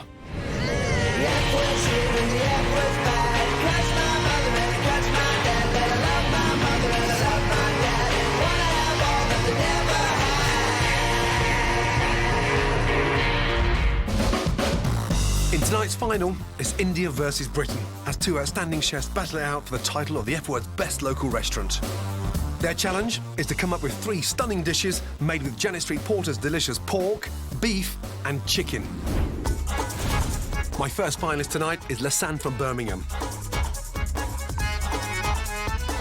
When I first walked in the door at Lassan, I could sense straight away that it was something special. Nice atmosphere. It was cool, contemporary and stylish. We were the first restaurant to break away from the mainstream and offer alternatives to your boltis and your tikka masalas. That's exquisitely presented. Finesse. Actor, how are you? I'm very well, Chef. In the kitchen, I discovered head chef Akhtar swimming against the tide, refusing to serve up familiar Indian crowd pleasers like chicken tikka masala. What's the ambition, Lassan? What is it? It's not food for people who haven't got an educated palate. It is a very sophisticated cuisine. There's something very special about Lassan's dishes, and they serve me some of the best food I've tasted outside India. The murg mahani and the butter chicken, absolutely delicious. Melt in your mouth and, yeah, authentic. But my winner tonight must also be committed to delivering the very best service to its customers. So for the semi-finals, Lassan had to undergo 3 grueling tests. First up, I sent in secret diners. Is it possible to change it? Because it's a bit too hot for me. Sorry. Oh, thank you. Attentive service. Yeah, good. And then 30 F-word diners visited Lassan, putting Akhtar's kitchen under immense pressure. Akhtar? Yeah? How much longer? Can you give me a time? That could be 8 to 10 minutes at least. 10 minutes. At least. Akhtar, he's got to get a grip. There's a customer sat upstairs, minus the main course, which is not good enough. Akhtar's very confident, and sometimes he can be a bit too cocky for his own good. How'd you find the mutton, Chef? I thought the food was outstanding. You gonna forget Doesn't about need... the masala? Can I finish? Sorry. But I love his ingenuity and his fearless determination to take risks with his cooking. Fenugreek and saffron for the potatoes and cauliflower. No, the saffron's actually in the gravy. In the gravy? Yeah, that's right. In the 3rd test at my flagship restaurant at Royal Hospital Road, Akhtar revealed his more sensitive side. We've always been knocked for our approach by people within our industry for, pushing the barrier. Wow, absolutely phenomenal. You taste it, and it blows your mind away. My other finalist tonight couldn't be more different. The Pheasant from rural Cambridgeshire. As soon as I set foot in this rustic restaurant, I was completely seduced by the warm atmosphere that husband and wife team Jay and Taffeta have created. Let me get you a menu. Thank you very much. Very cosy. Those ceilings, beautiful building from the outside. Thatched roof and feels and looks and smells British. The Pheasant is a slice of paradise in the heart of the English countryside. We have customers that sort of will just turn up and throw a brace of pigeon down, or the other day we had a guy who'd gone shooting for some mallard. We trade off, we might cook them a duck supper, and that's payment for it, really. They just don't want to see anything wasted.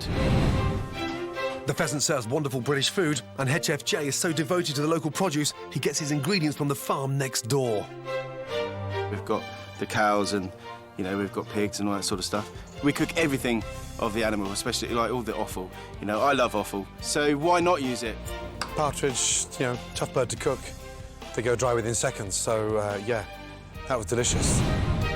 My team of secret diners confirmed that the pheasant was just as good when I wasn't there. Would you prefer mashed? No. Oh, that's really kind of you. Yeah, good. And when I turned up with my coachload of F-word diners, they coped brilliantly. Your service is friendly, attentive again, and everyone's little busybodies running around, making sure bread, butter, water, and constantly observing, which is always nice. Jay's a very controlling chef, very hands-on, but everything functions around him. He's at the sort of central point on the hot plate and everything comes up to him, so he misses nothing. Everything's scrutinised, overseen, tasted as well, which is a good sign. When things do go wrong, however, Jay's head can drop. It's fucking hard. It's fucking bullshit. Hey, do you want socket? Yeah. Just sat too long, or...? Rested like that, needed to be on the rack.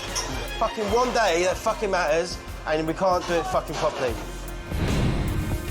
But in the semi-final at Royal Hospital Road, Jay proved once again what a fantastic chef he is. Does it work? My God, that's amazing. Now Lassan and the pheasant face one last test. Tonight, they'll be battling out for the title of the F-Word's best local restaurant. Service is about to start, and this is going to be the fight of their lives. I will have the final say on who wins. So, who's it going to be? It's too close to call. Only one can win. This needs to be the best service of your lives. Tonight, we're going to be crowning the F-Word's best local restaurant. It's Indian versus British. In tonight's final, the pheasant from Cambridgeshire and Lassan from Birmingham are battling it out at the F-Word restaurant in their toughest challenge yet. They're cooking their own recipes using beef, pork and chicken that Janet Street Porter has provided from her farm in Yorkshire. Who will I crown the F-Word's best local restaurant?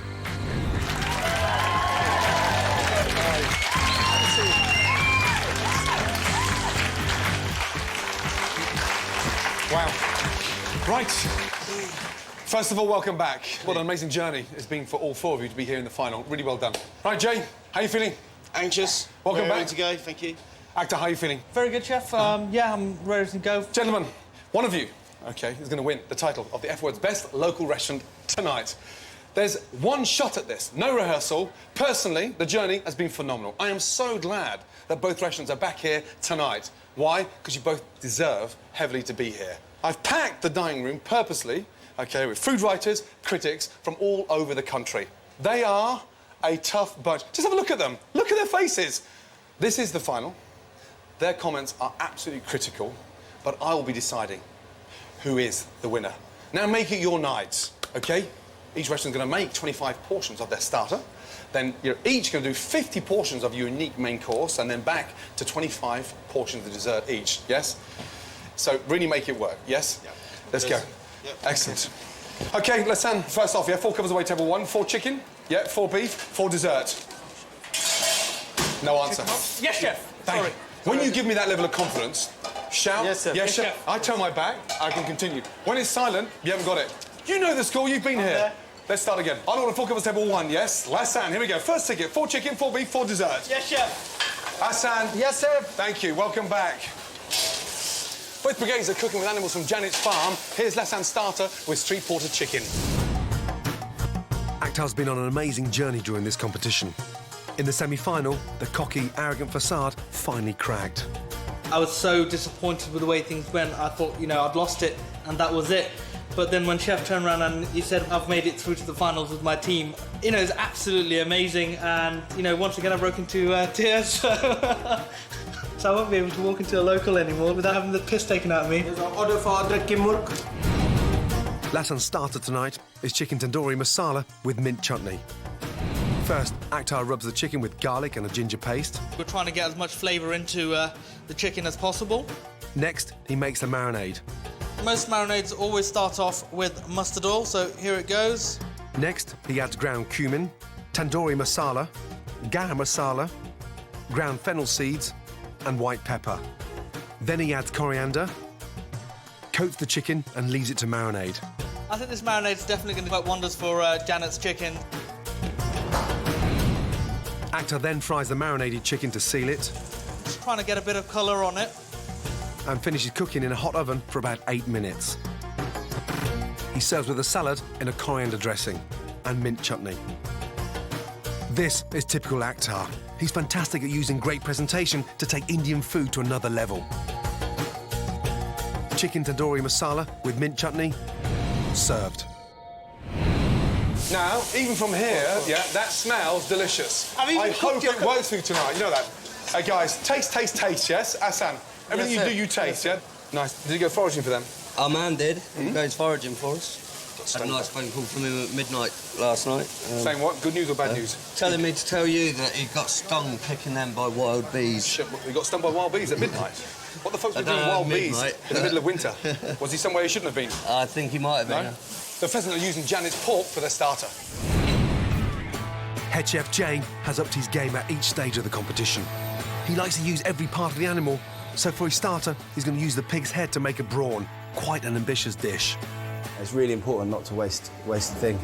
So you've got to be inventive in how you're going to scrape the bones down to make a terrine or whatever. You know, and that's what we practice here. The pheasant is what life is all about.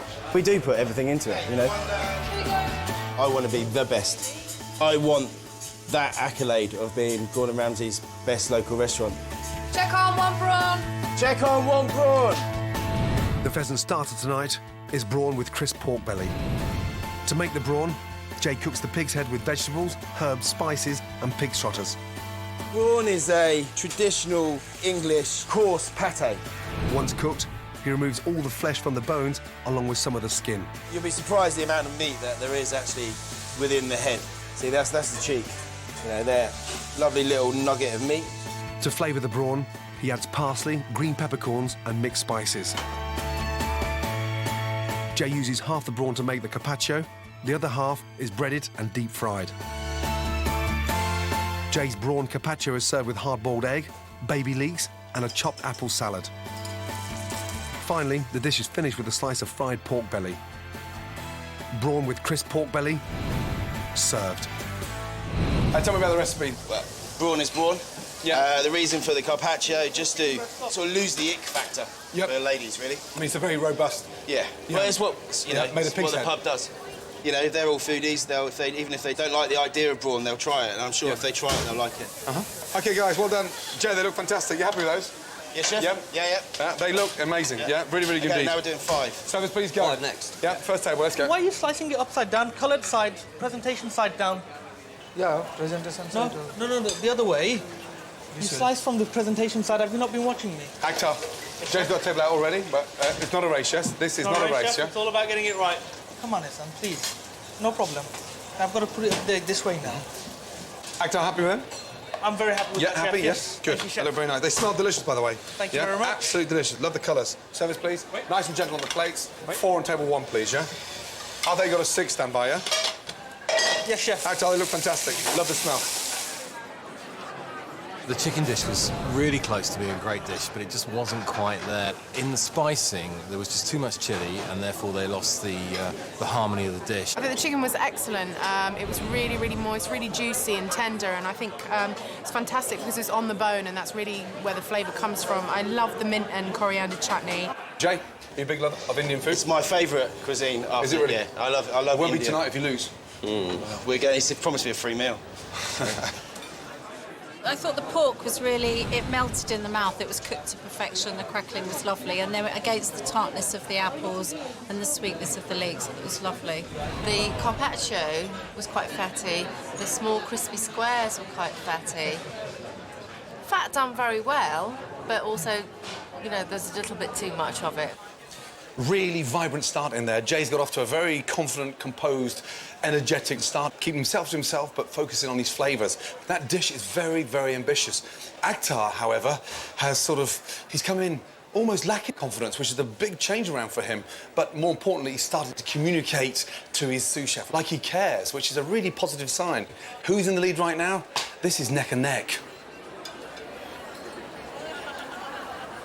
Welcome to you both. You look amazing. Thank you. So smart. You look beautiful. Thank you very much. How are you? I'm fine. Now, Jabba, he seems to eat, drink, sleep, breathe food. Is he a workaholic? He is, yeah, very much so. In fact, I don't know how he does it, but he does it well. And I think that's largely supported by the amount of passion he has for food and what he does. Yeah. Jabbar's making money out of him, so he's not particularly bothered about him being a workaholic. Do you have any concerns about the level of commitment that guy puts into his cooking? There is concerns. I always ask him to lighten up and, you know, ease up, but I think that's his passion, and that's where you get the best of actor. But out of all this, Gordon, I have to thank you, he has changed. He's simmered down, he's calmed down. I think he's more, he takes on, you know, positive criticism. Good luck. Thank you. Really good to see you both. Thank you. Enjoy your course. Thank you. Cheers. My goodness me, how are you feeling? I'm feeling on tenterhooks, nervous, incredibly excited, everything. He is very calm, yet again in there. What is it with this guy that cooks in that unassuming, calm style? What is it? I have no idea, but I have to say he is looking incredibly calm today. Well, it looks like he's enjoying it today, which is another thing. Yeah. Now, what's he been like over the last 7 days to deal with? A pain in the ass. Bless him. Would you love him more if he wins? Yeah. Really enjoy your main courses, and you both look great. And Thank you very much. Thank you. Tonight, I'm deciding the winner. I'm going to be judging Jay and Akhtar's dishes by my highest standards. And every dish they cook needs to do justice to Janet's fantastic meat.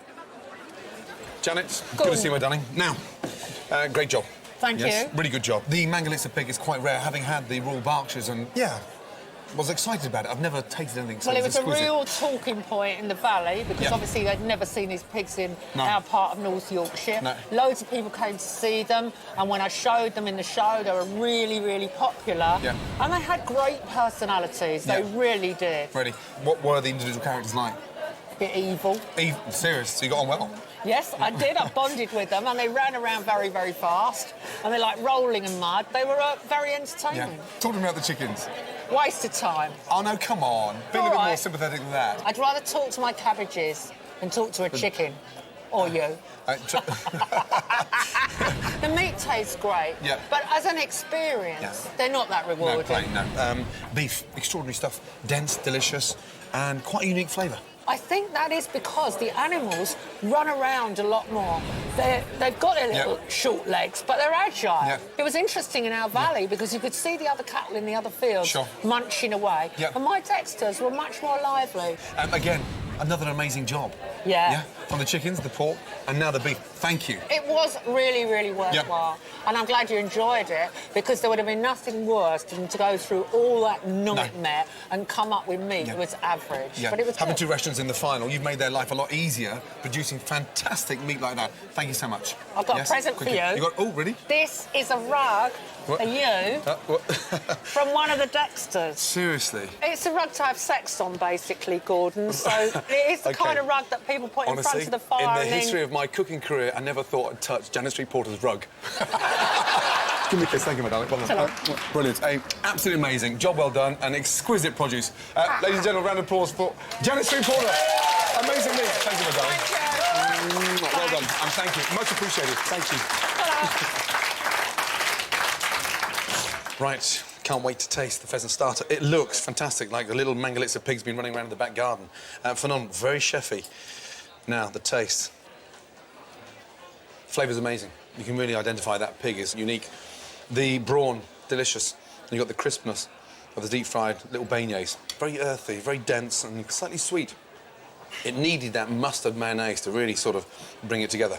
Yeah, they've done that Mangalitsa. Very proud. Delicious. Really good. I want to see what Akhtar's is like. Now, he's got the chicken drum, marinated. Smells amazing. And the breast, sort of char-grilled. I honestly never thought I'd see chicken tikka from Akhtar. That's delicious. I mean, really good. It's the kind of dish I'd expect Akhtar to come up with because it's packed with flavour. It's very mellow, very cleverly put together, and more importantly, it has great finesse from start to finish. Looking at both dishes, this is a tough one because that is Jay through and through, and this chicken here is Akhtar through and through. Which one do I prefer? It's hard to call. I like them both. If I had to choose one, I'd go for Akhtar's chicken. We've got 50 food critics out there. I mean, you get 1 or 2 at the restaurant and you just happen to find that and that's it. You know, you're all over the place and, you know, making sure everything's OK, double-checking everything, triple-checking everything. I am a bit nervous, but fingers crossed we'll do it. Every dish went out, looked pretty. Let's just hope they want to try something different. Brawn, pig's head, it's quite not controversial, but hopefully they'll be brave. If the diners don't like the starters, they don't have to pay. But it's still only a guide for me. OK, before we get the results, OK, from the diners, I want to let you all know they are an indication. But at the end of the day, it's my decision. Jay, how are you feeling? There's a lot of ladies in the audience. So maybe it don't appeal to every lady, but, you know... Do you not like ladies? I know they don't like pork. Oh, you don't like pork? Yeah. I love ladies. Out of 25, how well do you think you did? I'd like to get 25, but 20 would be fine. Yeah, brilliant. Akhtar, you seem to have a lot more confidence this time round in terms of opening up and communicating. Where's that coming from all of a sudden? You know, through this experience, obviously, I've started to talk more and we're talking back to each other. So, yeah, it's helped. Yeah, you were having a conversation earlier. It was all about the food. How nice is that? Great change. So, out of 25, what do you reckon? Let's say 20. 20? I'm going to copy them. Interesting. JB, these are the toughest diners we've ever had. Trust me.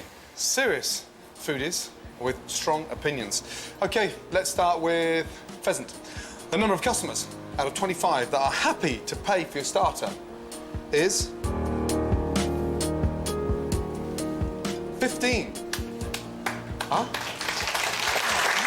15. Not brilliant, but not bad. JB, what do they like?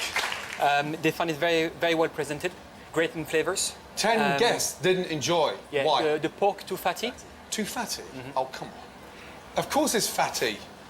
Right, Lassan, the number of customers that are happy to pay for your chicken is... 22. Well done. Well done. Really good indeed. 22 out of 25. Great start. Very good start. What do they like? Chicken, very tender. Tender chicken, yeah, it's marinated beautifully. The marinade, great. Great taste. Right, Jay, I do not want to see your head go down. Now you bounce back. 15 out of 25. Yeah, it's not a terrible score. Yeah. Yeah? So stay with it. Yeah, absolutely. Yeah. Akhtar, great start. Don't let that go upstairs. Yeah? You've each got 50 main courses to cook now. Yeah? Make it count, yeah? Yeah. Well done, yeah? Stay down. Let's get ready for the next course. Well done. Tonight, we're going to be crowning the F-Word's best local restaurant. Who's it going to be? Thousands of your favourite local restaurants were whittled down to 18. And now, there are just 2 fantastic finalists. British restaurant The Pheasant from Cambridgeshire and Indian restaurant Lasan from Birmingham. In the starter, I was impressed by Jay's ambition. The treen and pork belly both had great flavour, but the prawn carpaccio was a step too far for some diners. Akhtar played it safe with his starter, tandoori chicken with mint chutney. It was delicious and definitely a popular choice, but I would like to have seen something a little bit more adventurous. In the end, it's my opinion that counts tonight, and there are still 2 courses to go. So, if Jay wants to stay in the game, it's essential he keeps calm and confident. Yeah, that's tough, that. Jay. Yeah. Yeah, and the chef welders are kicking the balls, but you've got to stand strong up there, yes? Yeah, absolutely. Yeah? Liam, I don't want you dropping your head. No chance. Yeah, let's go. Right, now both restaurants are going to cook their main course. First up, the pheasant. The Pheasant's head chef, Jay, needs to stage a comeback with his main course. He loves cooking with British meat, and he's got ambitious plans for Janet's Dexter beef. I like all the braising and all that sort of wintry stuff. That's the food I like cooking, and I love eating it as well. Check on 1 Dexter 3 ways. Check on 1 Dexter 3 ways, please. The Pheasant's main course tonight is beef 3 ways, with beetroot and horseradish puree, mash and pickled red cabbage. Jay's recipe uses a combination of rib, shoulder blade and, bravely, the heart. We get the whole animal, we use the whole animal. For the shoulder blade, Jay fries chunks of beef that have been marinated in red wine with vegetables. So you want to sear these, lots of colour, keeping the juices in. He then fries the beef with vegetables and bay leaves. He returns the meat to the pan and leaves it to cook slowly with red wine and veal stock. Next, Jay slices the heart and grills. Serving heart is a real risk. I think it can be delicious, but it's not to everyone's taste. The heart is served with pickled red cabbage, beetroot and horseradish puree. Big, bold flavours, the earthiness of the beetroot and then the kick-ass heat of the horseradish. Next, the rib of beef. Jay seasons the rib and fries, adds butter. Yeah, I like butter, and it's going to give it good flavour. And puts it in the oven to finish cooking. For the sauce, Jay fries finely chopped vegetables, adds fried onion, lardons, and the cooked shoulder blade and its sauce. This dish is classic Jay, sophisticated comfort food with amazing attention to detail. But it's very complicated. Makes life a bit harder, but not supposed to be easy. Finally, the mashed potatoes. Then Jay plates up. This is hearty, rustic food, but the presentation's refined. He adds the mushrooms, a chunk of beef rib, pickled red cabbage, the beef shoulder, and Jay's big gamble. Nice piece of heart. And finally, the beetroot and horseradish puree. Decks the beef 3 ways, served. Jay, start off in olive oil, you're basting with the butter. Get it all nice and sealed. Yeah. And again, you seem to love that way 3 ways. Well, what are you going to do with the heart? Put it in the bin? Yeah, no, not at all. A lot of chefs will take the easy route and just cook it one way. I love that level of ambition. It's not supposed to be easy, is it? Definitely not, no. Not to be crowned the F-word's best local restaurant, you're absolutely right. OK, Akhtar, you got 6 now. After the 6, you got 4, please, yeah? Yes, chef. We're good. Thank you. Here's what Lassan are cooking tonight. Akhtar has complete confidence in the modern, exciting food he serves up at Lasan.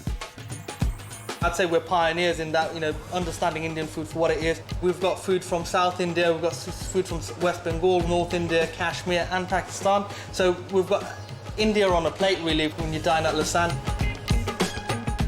1 masala beef, table 14. Thank you. 1 masala beef. Lasan's main course tonight is masala beef with curried pumpkin and a cardamom-scented sauce. First, Akhtar marinades medallions of rump steak. It's a light tandoori-style marinade, so it's a good all-round mix. Janet's put a lot of care and attention into rearing this wonderful meat for us, and I think it's just a befitting end for us to take as much care as possible in cooking it up. Next, Akhtar makes the masala sauce with green cardamoms. At Lasan, we grind all of our spices, we make all of our own paste, so that's another thing that sets us apart. To make the curried pumpkin, he heats mustard oil in a pan, adding cumin and coriander seeds. Then he puts in garlic, onion, salt, ground turmeric and chilli, along with chopped tomatoes. Akhtar adds the diced pumpkin and water. Once the pumpkin is soft, he finishes with chopped coriander. He fries the marinated beef for a couple of minutes on each side. Just before serving, he stirs in cashew nut paste. Once again, Akhtar shows real flair with his presentation. Masala beef with curried pumpkin and a cardamom-scented sauce, served. And you're using the eye of the rump? Yes, chef. Yeah. And marinated first? Yeah, marinated. It's pretty light marinade. And what have you done with the cashews? Have you dried them, toasted them? Dry, toasted, and then just blitzed down with a bit of water. Fuck's sake, Sam. How am I supposed to... If this F is facing the customer, am I going to put the beef behind them? Huh? This side will be. Or this side? Yeah, against the F, against the F. 1 o'clock, 1 o'clock. That's not 1 o'clock, that's 3 o'clock. Do you not have a watch? Yeah, 1 o'clock. Yes.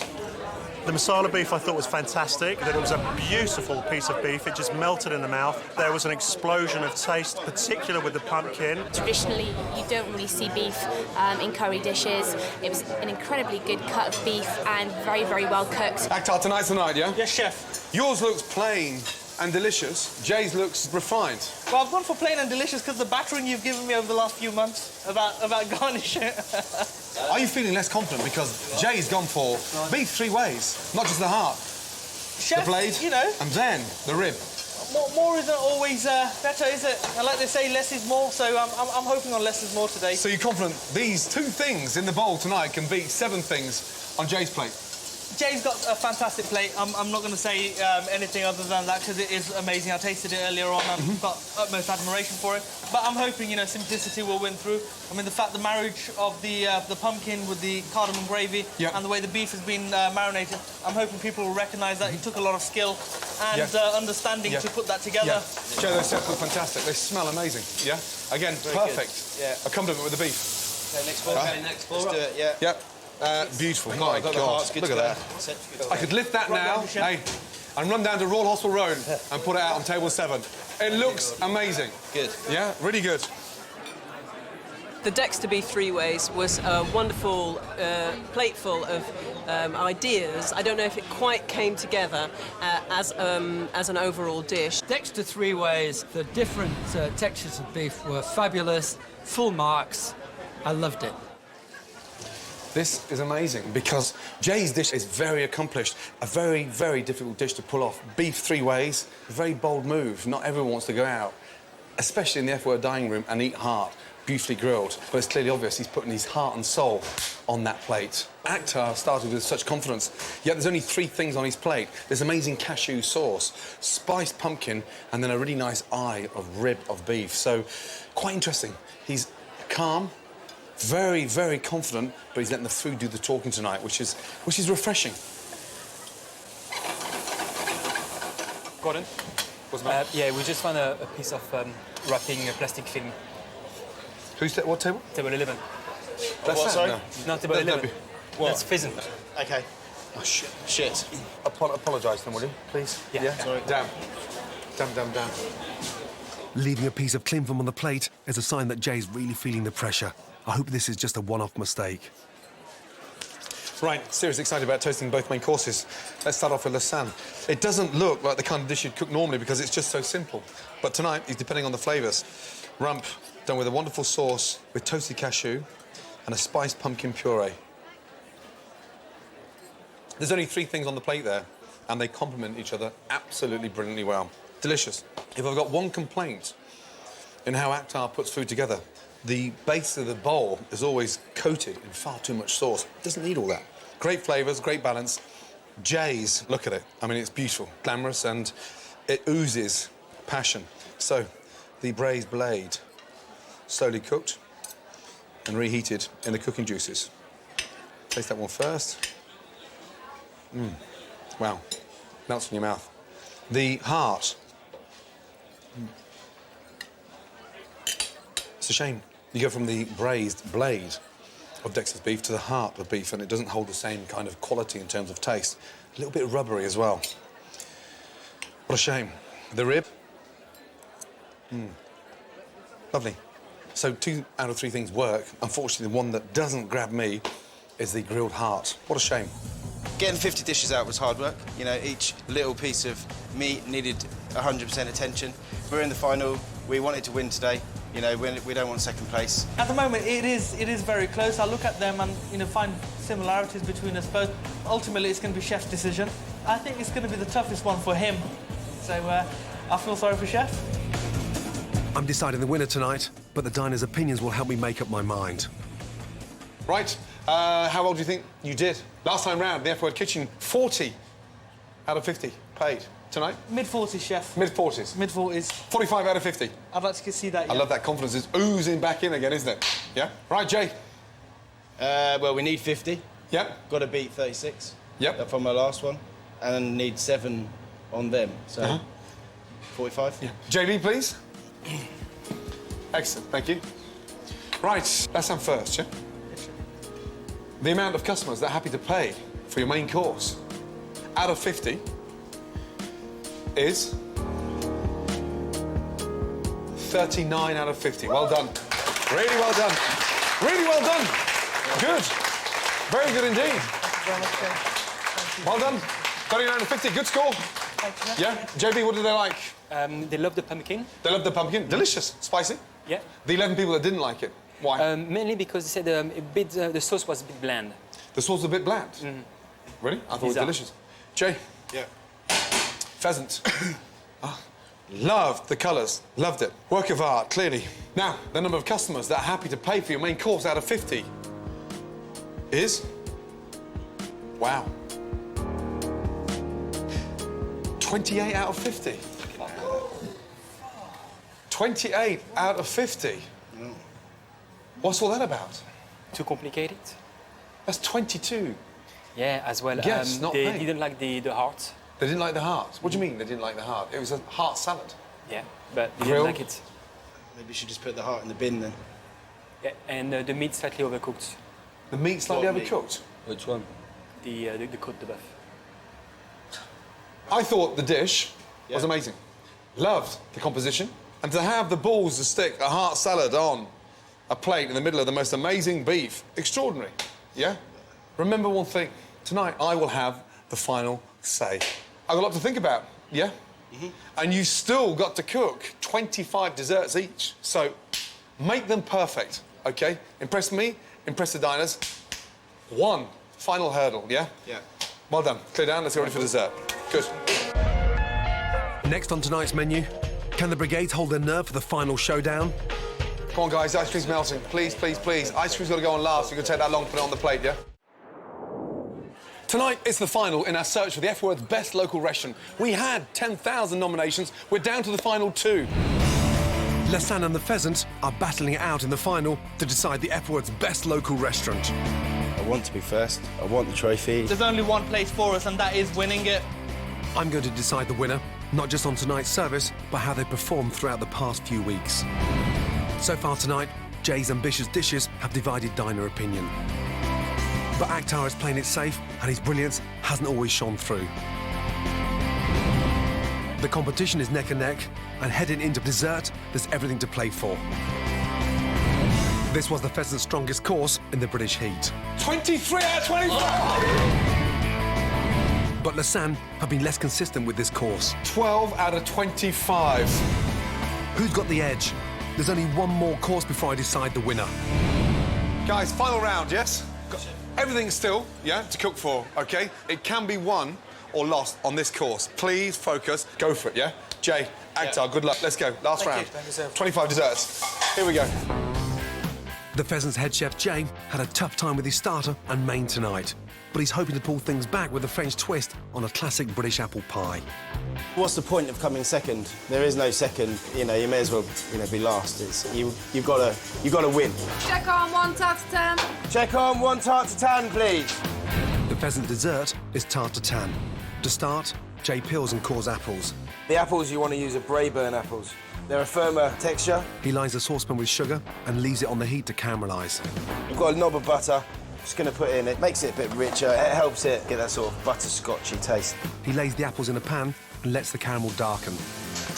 Next, Jay rolls out puff pastry. If you roll the pastry too thin, you don't get much of a rise. Keep it quite fat, you're going to get a better rise. He puts the pastry lid over the apples and places the pan in a hot oven for 15 minutes. Jay serves the dessert with a dusting of icing sugar and a scoop of vanilla ice cream. The Pheasant's tart tatin, served. Jay, chef, yeah. You can pull it back on this one in terms of numbers, yeah? Quite easily, yeah? Yeah. Liam? Yeah, chef. Yeah, head up. Chef. Yeah. Please be careful, tipping them out in mid-air, yeah, guys? Yeah? Winning tonight means everything to Akhtar, and dessert is his last chance to prove himself to me. I'm just zoned into winning, and that is going to be it. It's Gordon Ramsay choosing the best local restaurant. I mean, dream come true for me doesn't sum it up. I think that's too blasé, and the words I can't find, but I know what it means to me, and I know how important it is to me. And everyone around me knows how important, because I've been an absolute bastard to be around for the last few months. 21, 1 pound and a half of parcel, gents. Lassan's dessert tonight is half a parcels with strawberry coulis and vanilla ice cream. Akhtar cooks cassia bark, cardamom pods and bay leaves in clarified butter. How was the traditional North Indian, more so Punjabi style of pudding? He then cooks grated carrot until soft. Akhtar's brilliant at reinventing classic Indian dishes, but this halva is a risk because it won't be to everyone's taste. Next, Akhtar pours in carrot juice and adds chopped cashew nuts, chopped pistachio nuts and mixes. The thing with this halva is you've got to continuously stir it and keep it moving, otherwise it will catch and it will burn, and that's the end of it. Then Akhtar pours in cream, milk and finally stirs in sugar. He takes the puff pastry parcels and fills them with the halva mixture. The parcels are then wrapped in silver foil and baked in a hot oven. Then Akhtar plates up, finishing the dish with ice cream and a strawberry coulis. Halva parcels with strawberry coulis and vanilla ice cream, served. Try and put that sauce on the plate first, so the ice cream doesn't melt. I want the ice cream melting at the table, yeah? So not in the kitchen. Come on, guys, the ice cream's melting. Please, please, please. Ice cream's got to go on last. You can take that long, put it on the plate, yeah? Go. Good. Let's go. So ice cream on last, guys, yeah? Otherwise, trust me, first table fine, but 3 or 4 tables down the line, ice cream's going to be pissing all over the plate, yeah? Now, the Pheasant Tatin looks fantastic. Again, 2 very lucky people getting to share this. It's huge. Touch of ice cream, tatin. Wow. Simplicity at its best. Braeburn apples, puff pastry, butter, sugar. Delicious. Really nice. The important part about putting this dish together is every little bit of technical ability has to be spot on. Now, Lassan's halva, classic dessert. spiced carrot wrapped in pastry, baked in the oven. Smells very fragrant. Cardamom, cinnamon. Pastry just a little bit doughy and slightly undercooked. And it's not very sweet, but it's not very spicy, so the jury's out on that one. I'm not entirely sure. It doesn't blow me away. If I had to choose between both of these desserts, there's a clear winner by a mile, and it's from the pheasant. Just when it looked like Jay had lost his confidence, he comes back with a winning dessert. But tonight, it's down to me, not the diners, to choose a winner. There's so much at stake here, and I know just how much both restaurants really want this. We're not prepared to go second. You know, I don't want to lose. I want to go first. I don't want to go back home and tell all our staff that we lost. So every point counts, and there's only first place. We want to win it, and you know, to a certain extent, we have to win it. That's the way we've put it to ourselves. So it is important to us. Fingers crossed. The dessert scores are in. Tonight, I'm going to read them in private before making my decision about who deserves to win the F-Word's best local restaurant. So, desserts, blimey, that's a shock. Lassan, out of 25. 9 customers are happy to pay. That's a big shock. I knew the carrot was lacking in spice and it was slightly dull. Pastry undercooked. However, the pheasant scored 18 out of 25.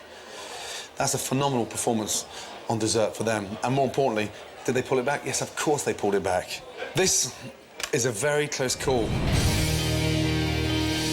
Lasan is everything a great local Indian should be, and there are flashes of real genius in Akhtar's cooking. The Pheasant is a fantastic local restaurant, great British food, and a wonderful atmosphere. 2 very talented chefs, and based on everything I've seen and witnessed and tasted from both chefs, there is a winner. And one of them just edges it. This has been a very tough decision in the making. But I'm going to put them out of their misery and let them know. Before I give the results for desserts, tonight's overall winner does not depend entirely on the numbers from the dining room. They're a guide, clearly, influential guide, and they're going to help me decide. But I will have the final say on who wins the F-Word's best local restaurant. And here's the thing, Akhtar, Hassan, Jay, Liam, I'm taking every little ounce of detail into account.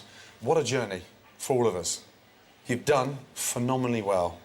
Really well done. Jay, how are you feeling?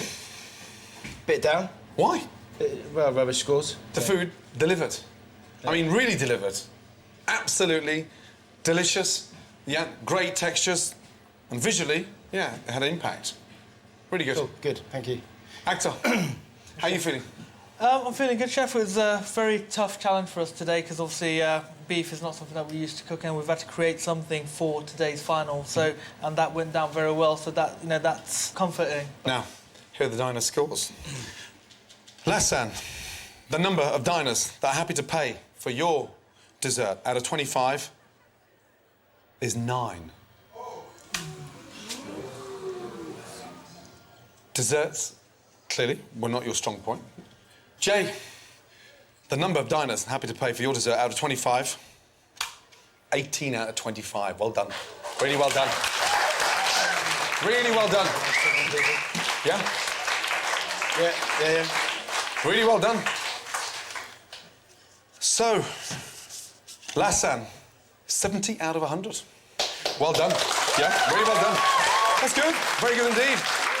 Jay, out of 100, the pheasant scored 61 out of 100. Another good score.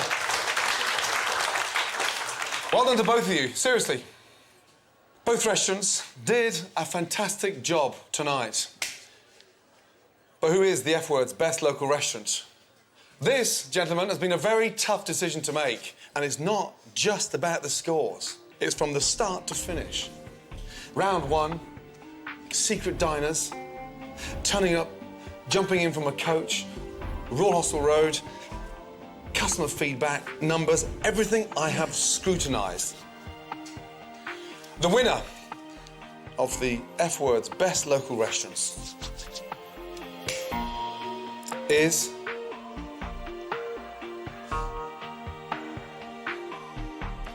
the restaurant that has consistently delivered in every mark across the board. is...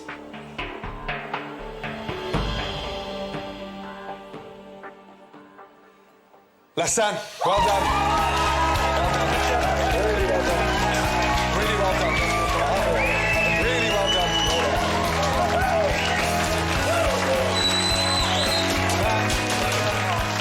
Good, everyone. That was fucking close. You should be proud. Excellent. An absolute pleasure having you all in the kitchen. Now get out and get yourselves an amazing drink. Well done. Well done. Well done, well done, well done. It's an amazing sensation. Oh, God. Yeah? It'll be like the Cheshire Cat from now on. I'm hugely proud of Jay. We're both incredibly gutted. We stuck to what the pheasant is about, and you know, we got this far. We've got to take the positives out of it. You know, I'm chuffed for Lassan. Lassan has an exciting and creative chef in Akhtar, and the standards of excellence I've been searching for in a local restaurant. For me, that's what this extraordinary competition has been all about, finding that passion on every level. I know Akhtar feels honoured to lift the trophy tonight, and I'm just as proud to name Lassan the winner.